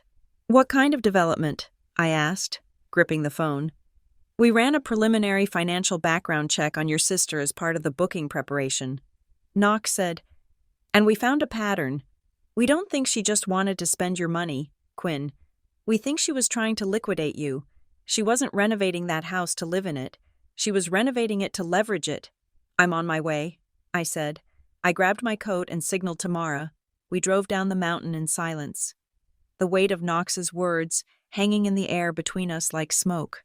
Liquidate me. It sounded violent. It sounded final. When we walked into Elaine Porter's office, the atmosphere was electric. Papers were spread across the mahogany conference table. Elaine was pacing. Detective Knox was standing by the window, looking grim. "Sit down," Elaine commanded. She didn't look at me with pity today. She looked like a general in a war room. We did a deep dive into the county clerk's intake system, not just the recorded documents, but the pending stack, the pile that is waiting for a stamp. She slid a document across the table. It was a single sheet of paper, innocuous looking, but it made the blood drain from my face. It was a quitclaim deed. The document detailed the transfer of the property located at 4402 Pine Ridge Road from the grantor, Quinn Mitchell, to the grantee, Brianna Mitchell, for the sum of $10. At the bottom of the page was my signature. I stared at it. It was my loop. It was the way I crossed my T's. It was the specific slant I used when I was signing quickly. But I had never seen this piece of paper in my life. "I didn't sign this," I whispered. "We know," Elaine said, pointing a manicured finger at the ink. "Look closely at the pressure points. See how the line is heavy at the start of the M and then trails off? And look at the date. January 12th. You were in London. Unless you have a teleporter, you could not have signed this in front of a notary in Montana." "But it is notarized," I said, pointing to the stamp. "We are tracking down that notary," Knox interjected. "We suspect Brianna either used a fake ID or she found a notary who is willing to look the other way for a cash fee. But that is not the worst part." Elaine pulled another document from the pile. This one was thick, stapled, and printed on heavy bond paper. "This," Elaine said, "is a mechanic's lien." "A what?" "A mechanic's lien," Elaine repeated. "It was filed yesterday afternoon by Highland Custom Kitchens. That is the contractor Brianna hired. They are claiming they have not been paid the final installment for the materials and labor." "But she spent $84,000, I said, my voice rising. "How could she not have paid them?" "We think she paid the deposit and the materials cost to get them started," Elaine explained, her eyes hard. "But she pocketed the rest of the credit line cash. The total contract for that kitchen wasn't $58,000, it was $90,000. There is an outstanding balance of $32,000. I felt the room spin. $90,000 for a kitchen? "It is a very nice kitchen," Mara muttered dryly from the corner, though her face was pale. "Here is the trap," Elaine continued, tapping the lien. "The contract lists the owner as Brianna Mitchell, authorized agent for Quinn Mitchell. Because she presented herself as your agent, and because the work was actually performed and improved the value of the house, the contractor has a valid claim against the property. It doesn't matter that she stole the money. It doesn't matter that she wasn't the owner. The law says that if labor is done on a building, the building is collateral." "So what does that mean?" I asked. "It means," Elaine said, that if we don't pay them $32,000, they can foreclose on your cabin. They can sell it at auction to satisfy the debt. And since Brianna has a pending quitclaim deed in the system, if that deed gets recorded before we stop it, any surplus from the sale would go to her. Not you. I sat back. The breath knocked out of me. It was a pincer movement.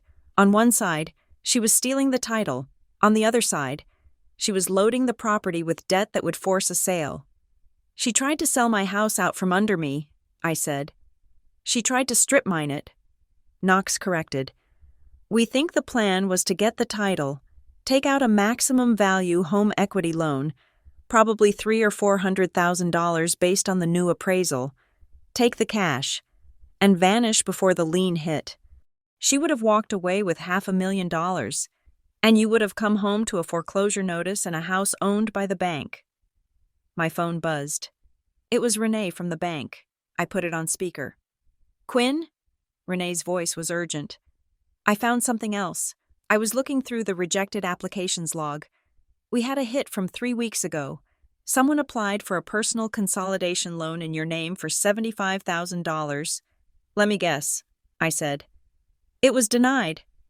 It was, Renee said, but only because they couldn't answer the secondary security question about your previous address in Chicago. But here is the thing. Quinn, the application listed your employer not as Northline Therapeutics, but as self-employed consultant, and it listed the cabin as a rental asset generating income. She was building a whole new financial profile for me, I said. She was trying to create a paper trail that showed you had liquid income. Renee said, Quinn, this wasn't impulsive. The documents she uploaded, the tax returns, they were fake. But they were good fakes. Someone helped her with this, or she bought them online. I hung up the phone. The room was silent. She's not that smart, I said quietly. Brianna can't even balance her checkbook. She fails at everything she tries. How did she do this? Desperation is a hell of a teacher, Knox said. But you are right. This level of document forgery suggests she bought a package. There are dark web services that sell identity takeover kits. You send them the target's info. They send you the tax returns, the pay stubs, the fake ID. Mara, who had been typing furiously on her laptop, looked up. I found the link, she said. We all turned to her. I pulled the router logs from the cabin like you asked, Mara said. I cross-referenced the MAC addresses, that is the unique ID for every device, against the dates of the bank transfers and the loan application. She turned the laptop screen toward us. There is a device that logs in every single time a transaction happens, Mara said. It is not Quinn's laptop. It is not Brianna's iPhone. It is a Microsoft Surface Pro. The log shows it connecting to the cabin Wi-Fi, then accessing the bank, then the county clerk site, then a site called DocuCreate. Brianna doesn't own a Surface Pro, I said. No, Mara said. But look at the device name. I leaned in.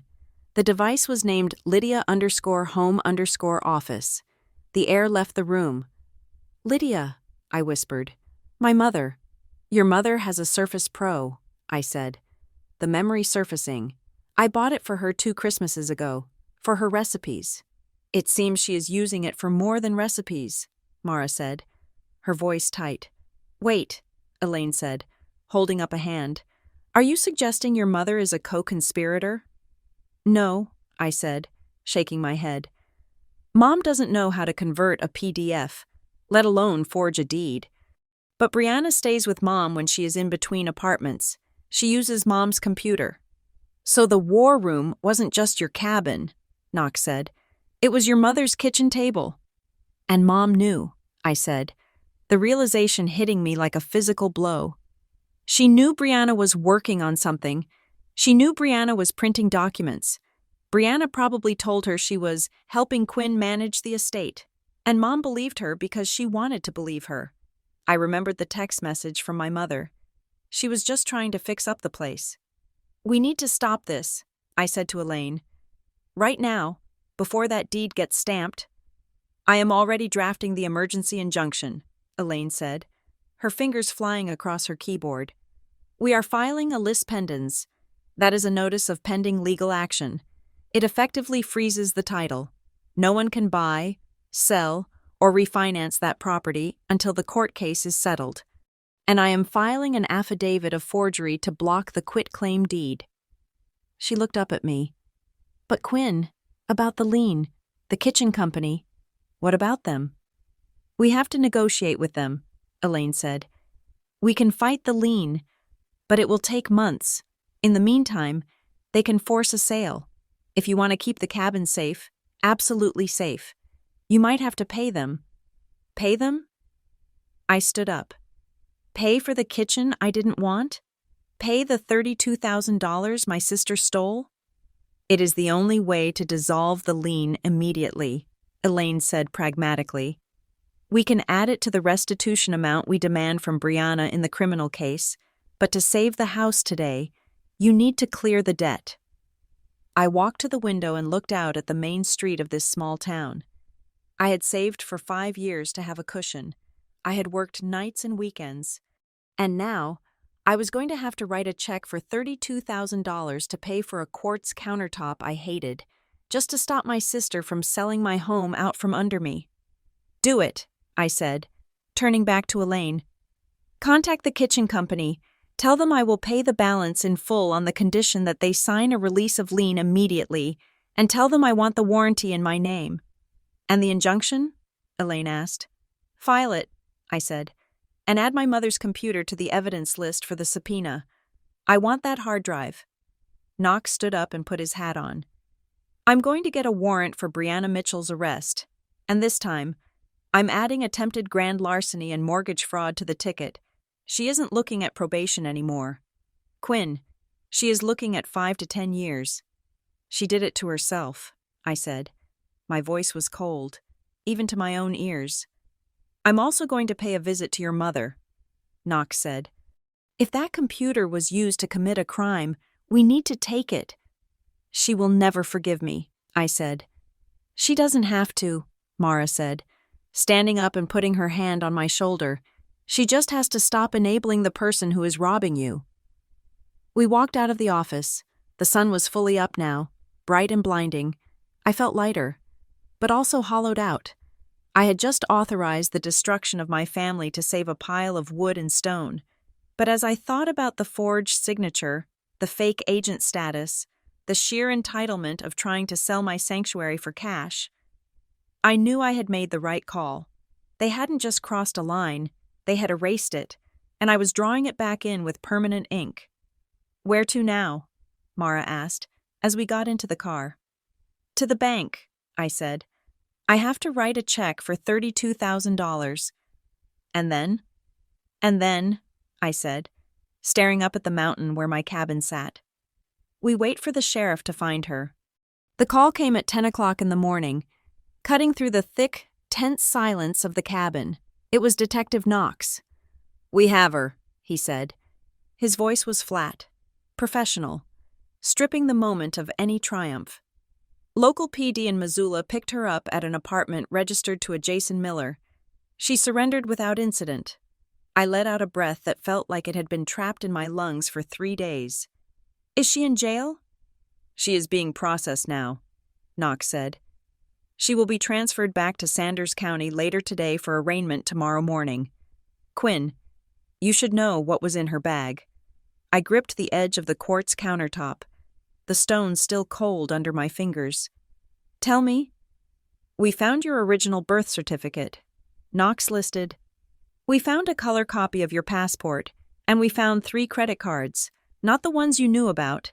These are new, issued last week. They haven't been swiped yet, but they are live, and they are all in your name. The floor seemed to tilt beneath me. She hadn't stopped, even after I kicked her out, even after I threatened her. She was walking around with my financial life in her purse, ready to swipe again.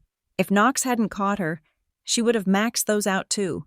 She would have burned me down to the ground until there was nothing left but ash. Thank you, Detective, I said. The arraignment is at 9 o'clock tomorrow, Knox added. You don't have to be there.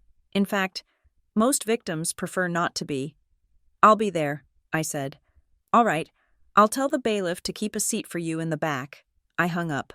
Almost instantly, my phone screen lit up. It wasn't a call this time. It was a notification from the family group chat, a digital space I had muted but not left. Aunt Sarah, is it true? Did they really arrest her? Cousin Mark, my God, handcuffs? This is a nightmare. Uncle Ben, why, Quinn? Why did you let it go this far? You could have just stopped the renovation. Aunt Sarah, Lydia is in the hospital. Her blood pressure spiked. I hope you are happy. The messages scrolled past like a news ticker of guilt. They weren't asking what she did. They weren't asking if I was okay. They were asking why I had broken the cardinal rule of our family.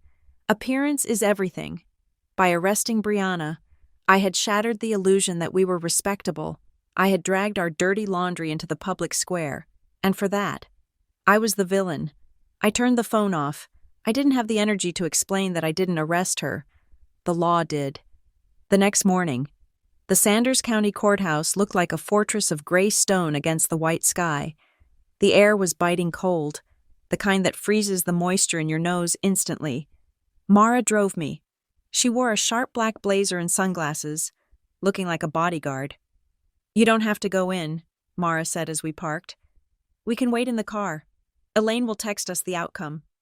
I need to see it, I said. I need to see her in that room. If I don't, I'll always imagine her as the little sister I used to push on the swings. I need to see the criminal. We walked through the metal detectors. The beep loud and jarring. The hallway smelled of floor wax and stale coffee. We found courtroom B and slipped into the back row. The room was crowded, not with spectators for our case, but with the machinery of justice. Lawyers in cheap suits shuffled papers. Defendants sat on wooden benches, looking tired. Families huddled in corners, whispering. Then, the side door opened. A bailiff stepped out, followed by a line of people in orange jumpsuits. The color was shocking against the drab wood paneling of the room. It was bright, aggressive, undeniable, and there she was. Brianna looked smaller than I remembered. The orange jumpsuit hung loosely on her frame. Her hair, usually perfectly blown out, was pulled back in a messy, frantic ponytail. She wasn't wearing makeup. Her face was pale, blotchy, stripped of the glamour she wore like armor. Her hands were cuffed in front of her. The sight punched the air out of my stomach. This was the girl I had taught to braid hair.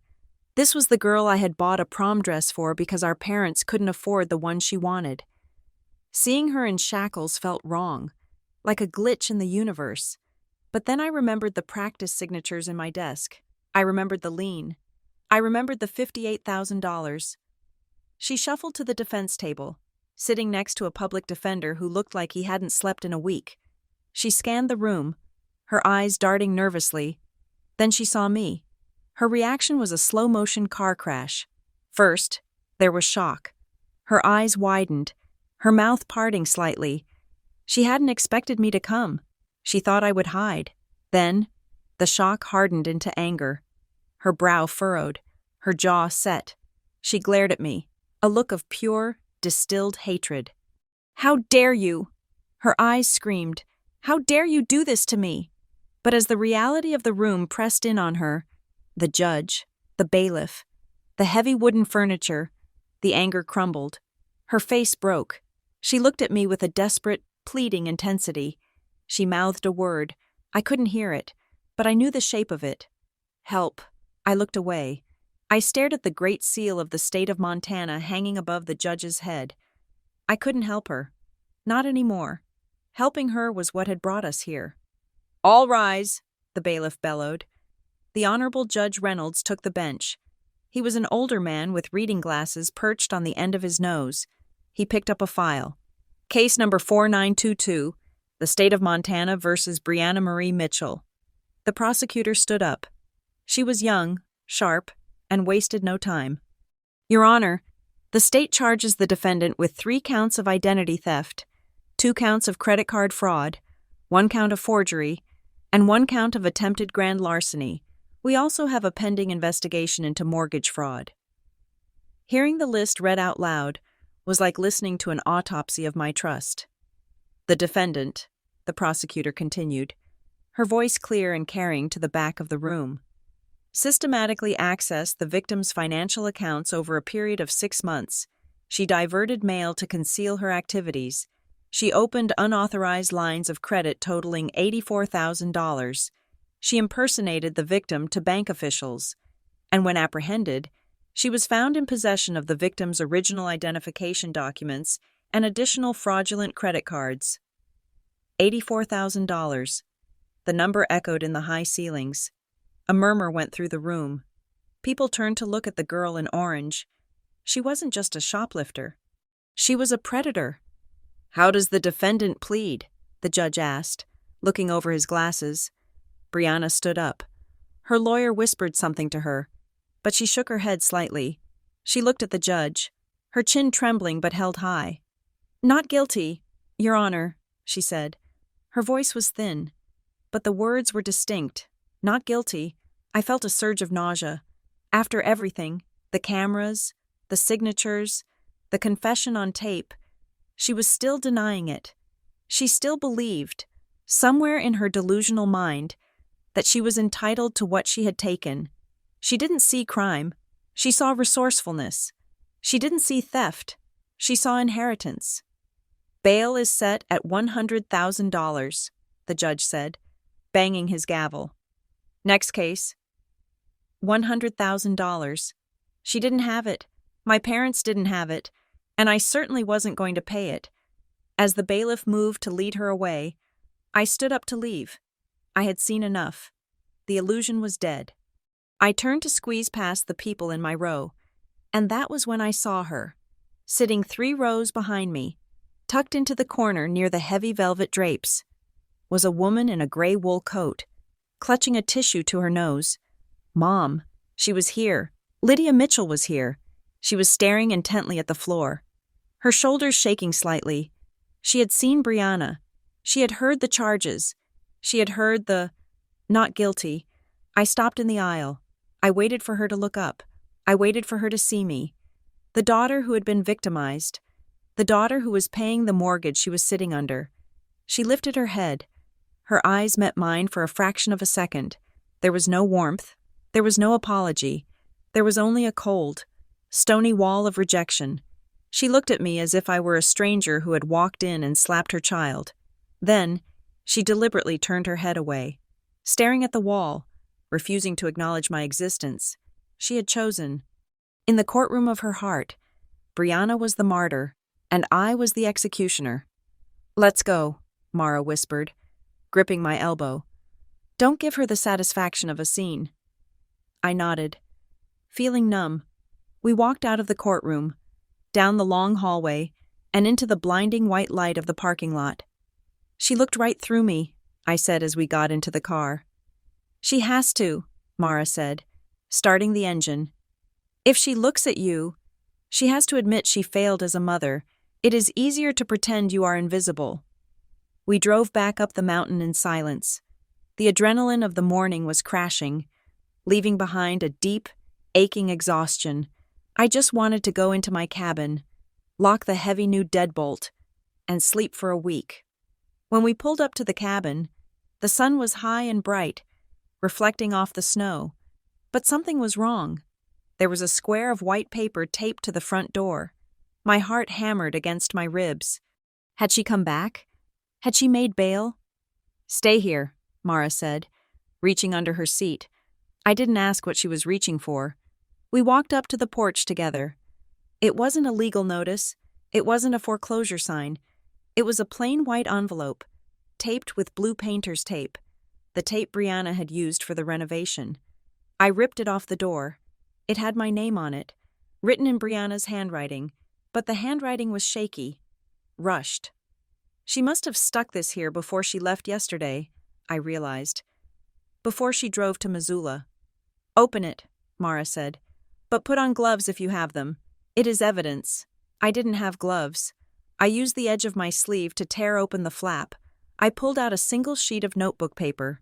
I read it aloud, my voice sounding hollow in the crisp mountain air. "Quinn, I know you are angry. You have always been the angry one. You hold on to things too tight. Money, memories, houses. You never learned how to share. You think I stole from you? That is funny.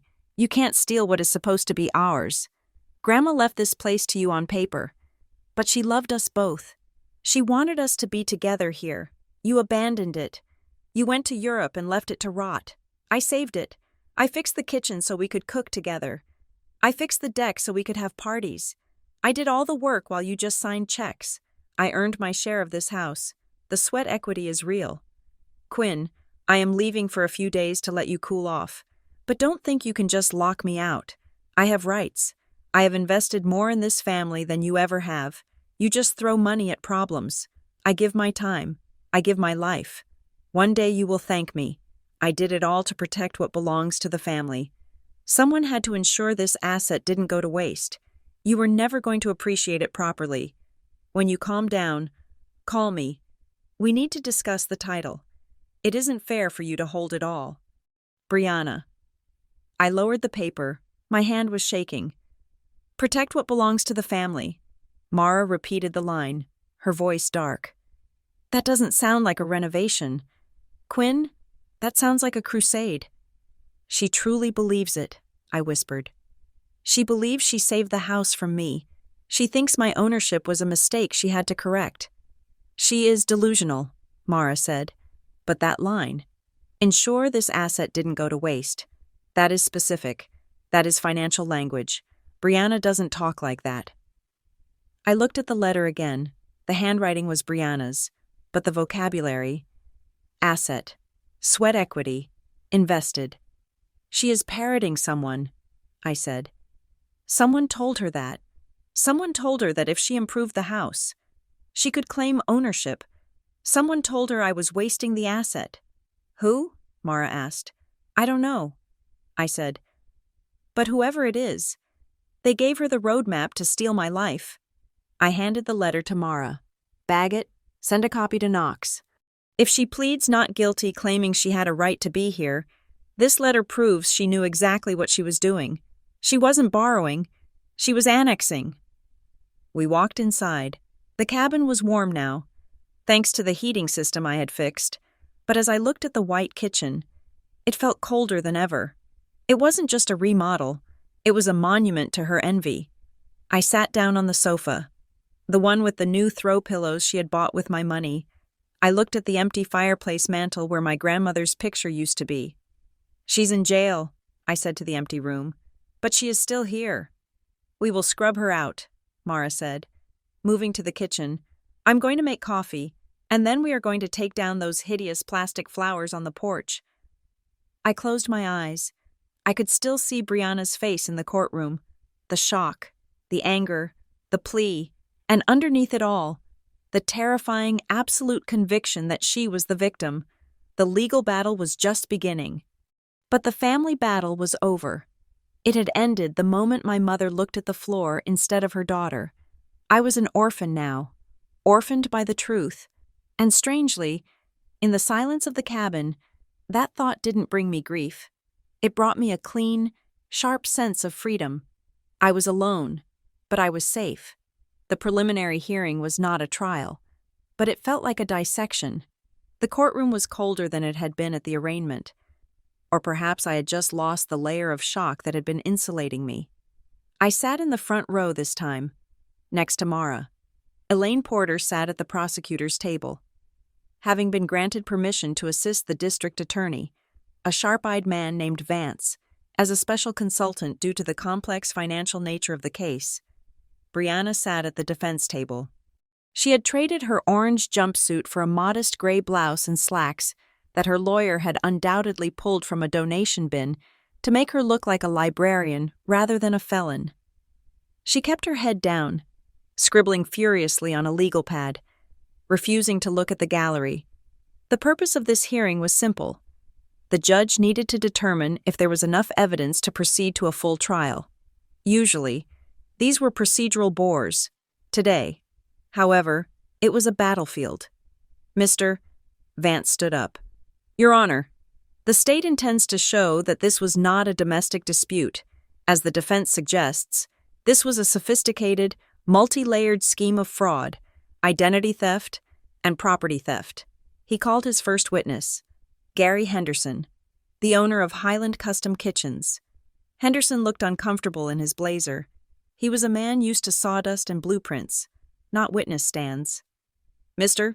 Henderson," Vance began, pacing slowly, "when you were hired to renovate the property at 4402 Pine Ridge Road, who did you believe you were contracting with?" "Quinn Mitchell," Henderson said, pointing a finger at me.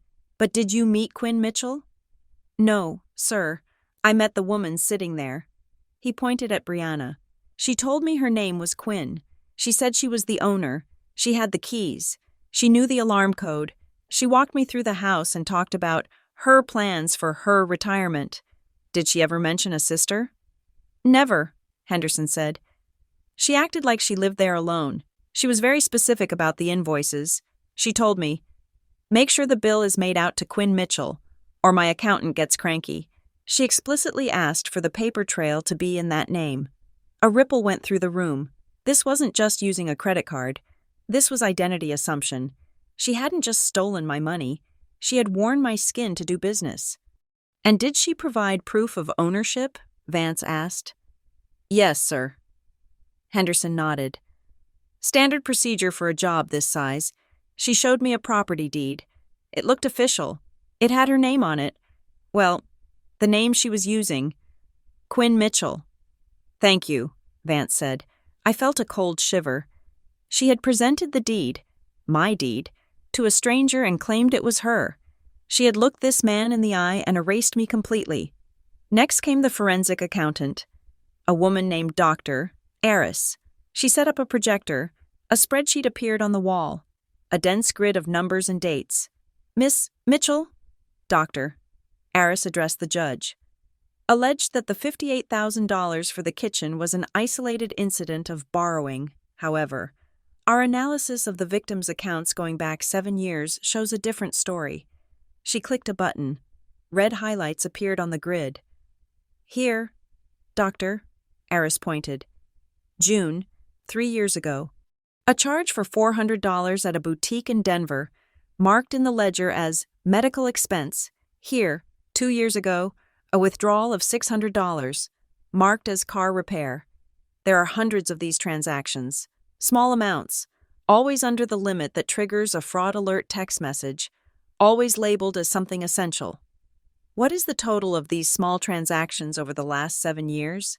Vance asked. $42,000. "Doctor," Iris said. The number hung in the air. I stared at the screen. I felt sick. I had always wondered why my savings grew so slowly. I had blamed the cost of living. I had blamed my own spending habits. I had never suspected that I had a leak named Brianna. "This is not a crime of passion or desperation," Vance said, turning to the judge. "This is a parasitic lifestyle. The defendant has been treating her sister not as a family member, but as a host organism. The kitchen renovation was simply the moment she decided to consume the host entirely. Then, it was my turn. I walked to the stand. I swore to tell the truth. I sat down and looked at Brianna. She finally looked up. Her eyes were wet, red-rimmed. She gave me a small, trembling smile, a ghost of the expression she used to use when we were kids, and she broke a vase. "Don't be mad, Quinn. It's just me." I didn't smile back. "Ms. Mitchell," Vance asked softly, "can you tell the court how you felt when you walked into your home and saw the renovation?" I took a breath. I had rehearsed this with Elaine. Keep it factual. Keep it calm. "I didn't feel like I was in my home," I said. My voice was steady, but low. I felt like I had walked into a stranger's house.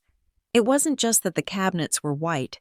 It was that everything I had ever loved about the house, the history, the marks my grandmother made, the warmth, had been surgically removed. It was sterile. It was cold. "And when you realized how it was paid for?" "I realized that to my sister, I am not a person," I said, looking directly at Brianna.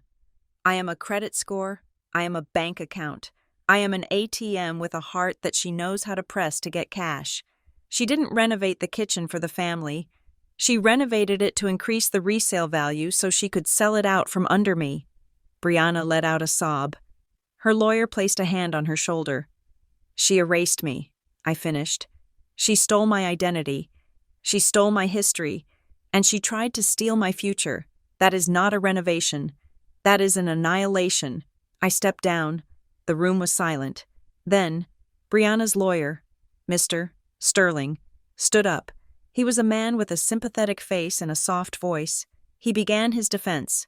"Your Honor," Sterling said, gesturing to the sobbing Brianna, "what we have heard today is a tragedy, but it is a tragedy of mental health, not malice. My client has struggled with severe depression and anxiety for years. She was in a state of manic panic. She was homeless.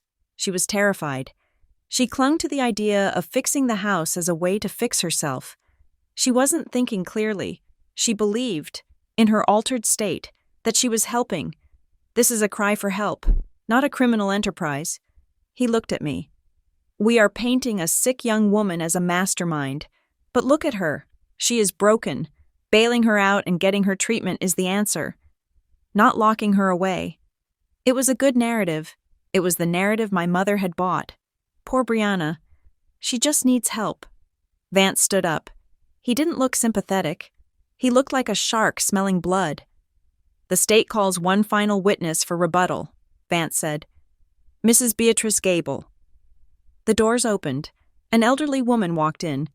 She was dressed in a sensible tweed suit and carried a large purse. She looked like a librarian who did not tolerate late fees. She took the stand. "Mrs. Gable," Vance said. "What is your profession?" "I am a mobile notary public," she said.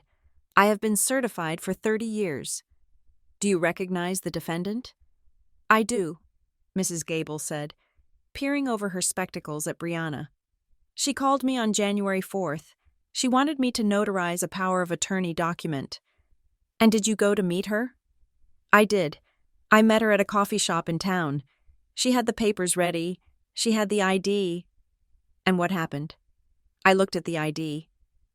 Mrs. Gable said, "It was a passport.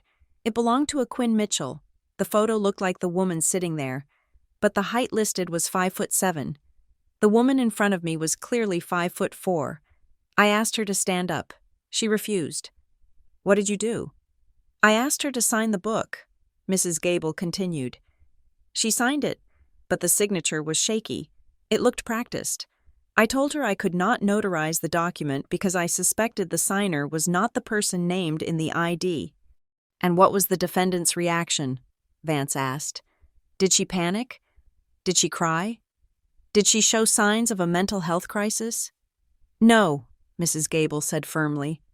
"She got angry. She called me a stupid old bat. She snatched the papers back and said, 'Fine, I'll find someone who isn't blind,' and she walked out." Vance turned to the judge. "Your Honor, a person in a manic panic does not go notary shopping. A person in a crisis does not forge a signature and then verbally abuse a witness who catches them. This testimony proves she knew exactly what she was doing. She was stopped once, and instead of stopping, she found another way. That is not madness. That is determination." The courtroom was deadly quiet. The panic defense had just evaporated. Brianna stopped crying. She stared at Mrs. Gable with pure venom. The mask had slipped again. Judge Reynolds cleared his throat. He looked at Brianna, then at the stack of evidence on his bench. "I have heard enough," he said. "The defense's request to reduce bail is denied. In fact, given the testimony regarding the defendant's attempt to procure fraudulent notarizations and her history of identity theft, I am increasing bail to $250,000, Brianna gasped, a sound of genuine horror. "The defendant poses a significant flight risk and, more importantly, a risk of continuing financial fraud," the judge ruled. "She has demonstrated an ability to procure false documents and impersonate others. She will remain in custody pending trial." The gavel banged. It sounded like a gunshot. Brianna screamed, "No, you can't. Mom, do something." I didn't turn around to look at my mother. I watched as the bailiff pulled Brianna to her feet. She struggled. her heels skidding on the floor. "Quinn!" she shrieked, looking at me. "Quinn, tell them! Tell them I'm your sister! Quinn!" I stared at her. I didn't feel triumph. I felt a deep, exhausting sadness, but I didn't look away. I watched until the side door closed and her screams were cut off by the heavy wood. The hearing was over. Elaine leaned over to me. "That was the checkmate," she whispered. "Mrs. Gable was the queen on the board. Now, we file the civil suit." "Why?" I asked, gathering my coat. "She's in jail." "Because jail is temporary," Elaine said, snapping her briefcase shut. "But a civil judgment is forever. We are suing her for the $84,000. Plus punitive damages, plus legal fees. We are going to get a judgment on her record that says fraud, so that in 10 years, when she tries to tell a new boyfriend or a new employer that her mean sister stole her inheritance, there will be a court order that tells the truth. We are sealing the narrative. Quinn." We walked out of the courtroom. The hallway was empty, except for one figure standing near the exit, Lydia. She looked older than she had yesterday. Her face was gray. She was clutching her purse like a shield. I tried to walk past her, but she stepped into my path. "Are you happy?" she asked. Her voice was trembling, brittle as dry leaves. "Your sister is in a cage. Are you happy now?" I stopped. I looked at the woman who had raised me. I looked for the mother who used to make me soup when I was sick. She wasn't there. Only Brianna's mother was there. "No, Mom," I said. "I'm not happy. I'm heartbroken." "Then why did you do it?" she hissed. "You could have stopped it. You could have paid the bail." "I wanted her to stop," I said. "I wanted her to stop 5 years ago when she stole your jewelry. I wanted her to stop when she stole Dad's pain medication. I wanted her to stop when she maxed out your credit cards. But you never made her stop. You just covered it up. You taught her that she could take whatever she wanted and someone else would pay the bill." Lydia flinched. "I am the only one who loved her enough to make her stop," I said. "Because prison is the only place left where she can't hurt anyone." "You are cold," Lydia said, tears spilling over. "You have ice in your veins." "No," I said, stepping around her. "I have boundaries, and for the first time in this family's history, they held—" I walked out the door, into the cold. Bright afternoon. Mara was waiting by the car. "It's done?" she asked. "The criminal part is starting," I said. "But the family part, that's done." "Good," Mara said. "Let's go get lunch. I know a place that serves whiskey with their burgers." I got into the car. I didn't look back at the courthouse. I didn't look back at my mother standing in the window. I looked forward, at the road leading up the mountain, to the empty, quiet house that was finally, truly mine. The trial lasted 4 days, but in my memory, it felt like a single, breathless hour. The courtroom became a theater of cold, hard facts, stripped of the emotional manipulation that had governed my family for decades. Prosecutor Vance moved through the proceedings with the precision of a surgeon. He did not yell. He did not dramatize. He simply stacked the evidence like dominoes, one after another, until the picture was undeniable. First came the video footage. The jury watched in silence as Brianna, wearing my coat, holding my keys, entered the cabin on November 14th. They watched her let the contractors in. They watched her sitting at my desk, photographing my Social Security card. The silence in the room was heavy, broken only by the hum of the projector fan. Then came the financial forensics. The spreadsheet, Dr. Aris had prepared, was projected onto the wall. A grid of red ink showing years of siphoned funds. The $400 here, the $600 there. The grand total of $84,000 for the renovation was just the capstone of a pyramid scheme she had been building since she was 22. But the most damning evidence was the paper trail. The jury passed around the binders containing the forged notary log, the fake tax returns created on my mother's computer, and the mechanic's lien that had almost cost me my home. Brianna's defense attorney, Mr. Sterling, had only one card to play: sympathy. Against the advice of almost everyone, Brianna took the stand. It was a performance. She wore a soft cardigan and kept her voice barely above a whisper. She looked at the jury with wide, tearful eyes. "I just wanted a place to belong," she sobbed, dabbing her eyes with a tissue. "I felt like I was drifting. Quinn has everything. She has the career, the money, the house. I just wanted to feel like I was part of it. I thought if I fixed up the cabin, she would be proud of me. I thought we could be a family again." For a moment, I saw the jury waver. She was good. She projected vulnerability so perfectly that you wanted to wrap her in a blanket and give her whatever she asked for. Then Vance stood up for cross-examination. "Ms. Mitchell," Vance said, his voice pleasant but sharp, "you say you just wanted a place to belong. You say this was an emotional decision to fix up the family home." "Yes," Brianna sniffed. "I just wanted to help." "If it was an emotional decision to help," Vance asked, holding up a piece of paper, "why did you practice your sister's signature 63 times on a notepad found in the desk? Is forgery a part of home renovation?" Brianna froze. I was just doodling." "Doodling," Vance repeated flatly. "And was it also doodling when you created a fake profile on a lending site, listed yourself as Quinn Mitchell, and applied for a $75,000 consolidation loan using a fake email address?" I don't remember that," she stammered. "We have the IP log," Vance said, pointing to the screen. "It came from the device named Lydia_home_office. That is your mother's computer. The timestamp is 2 in the morning on January 3rd. Were you doodling at 2 in the morning, Ms. Mitchell? Or were you systematically trying to liquidate your sister's credit?" "It was just one time," Brianna snapped, her mask slipping. "I was going to pay it back." "Just one time?" Vance clicked the remote.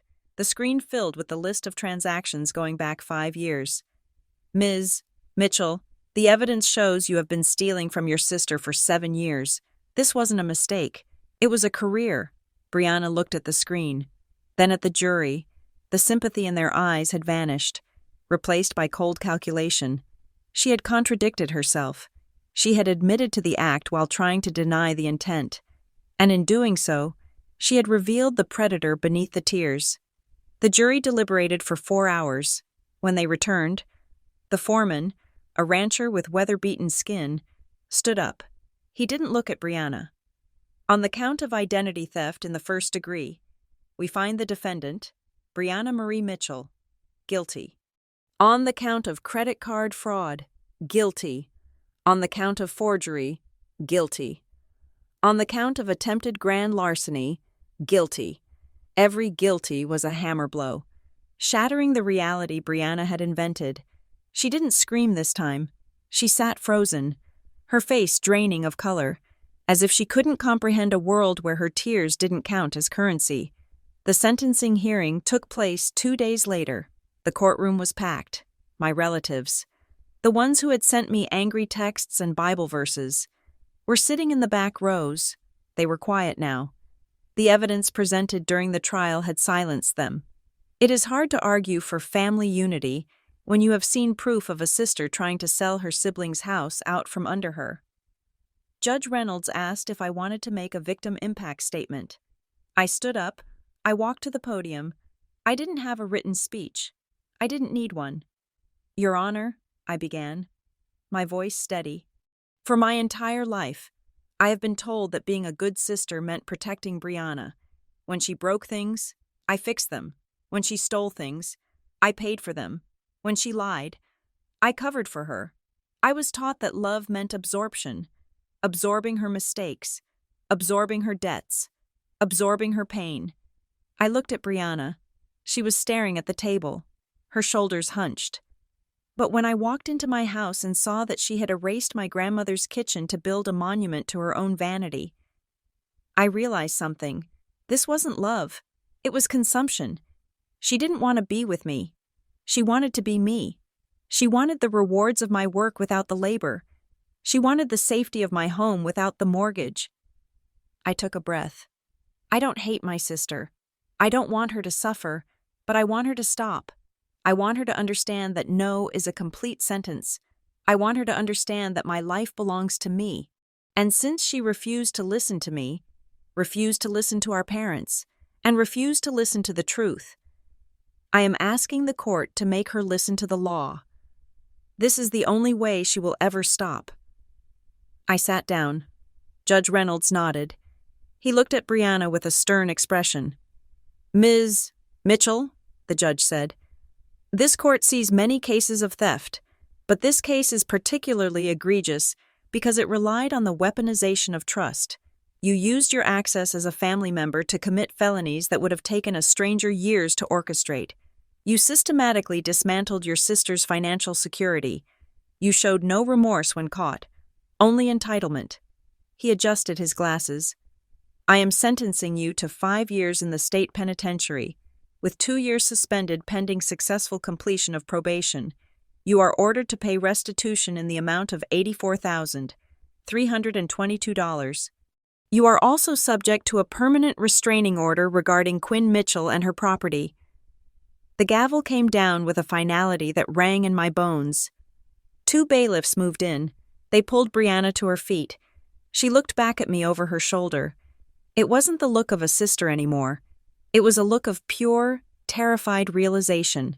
For the first time in her life, she was hitting a wall she couldn't charm, cry, or lie her way through. The entitlement had finally met the concrete reality of consequences.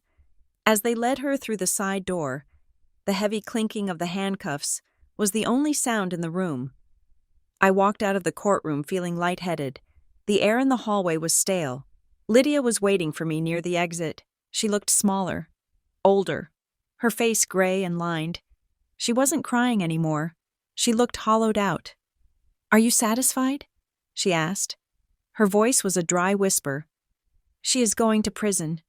Quinn, your sister is going to prison. She committed crimes." "Mom," I said gently.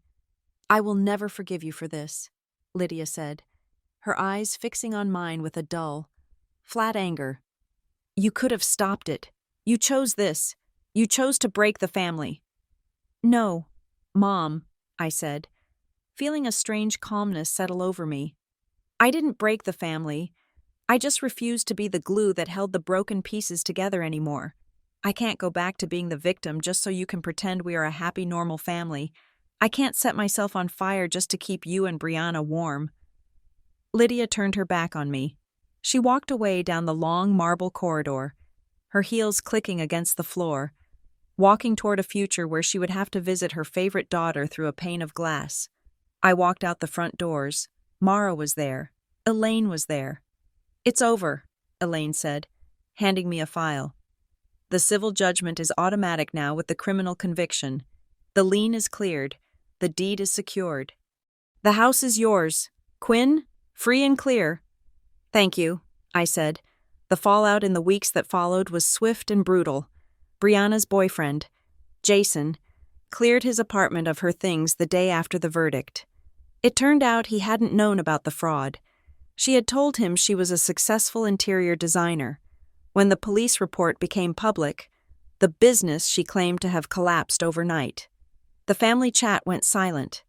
Cousins and aunts who had called me evil quietly removed themselves from the group or stopped posting. The reality of the court documents, the sheer volume of the theft, had made it impossible for them to defend her. The truth has a way of suffocating lies when it is written on legal letterhead. I stayed at the cabin.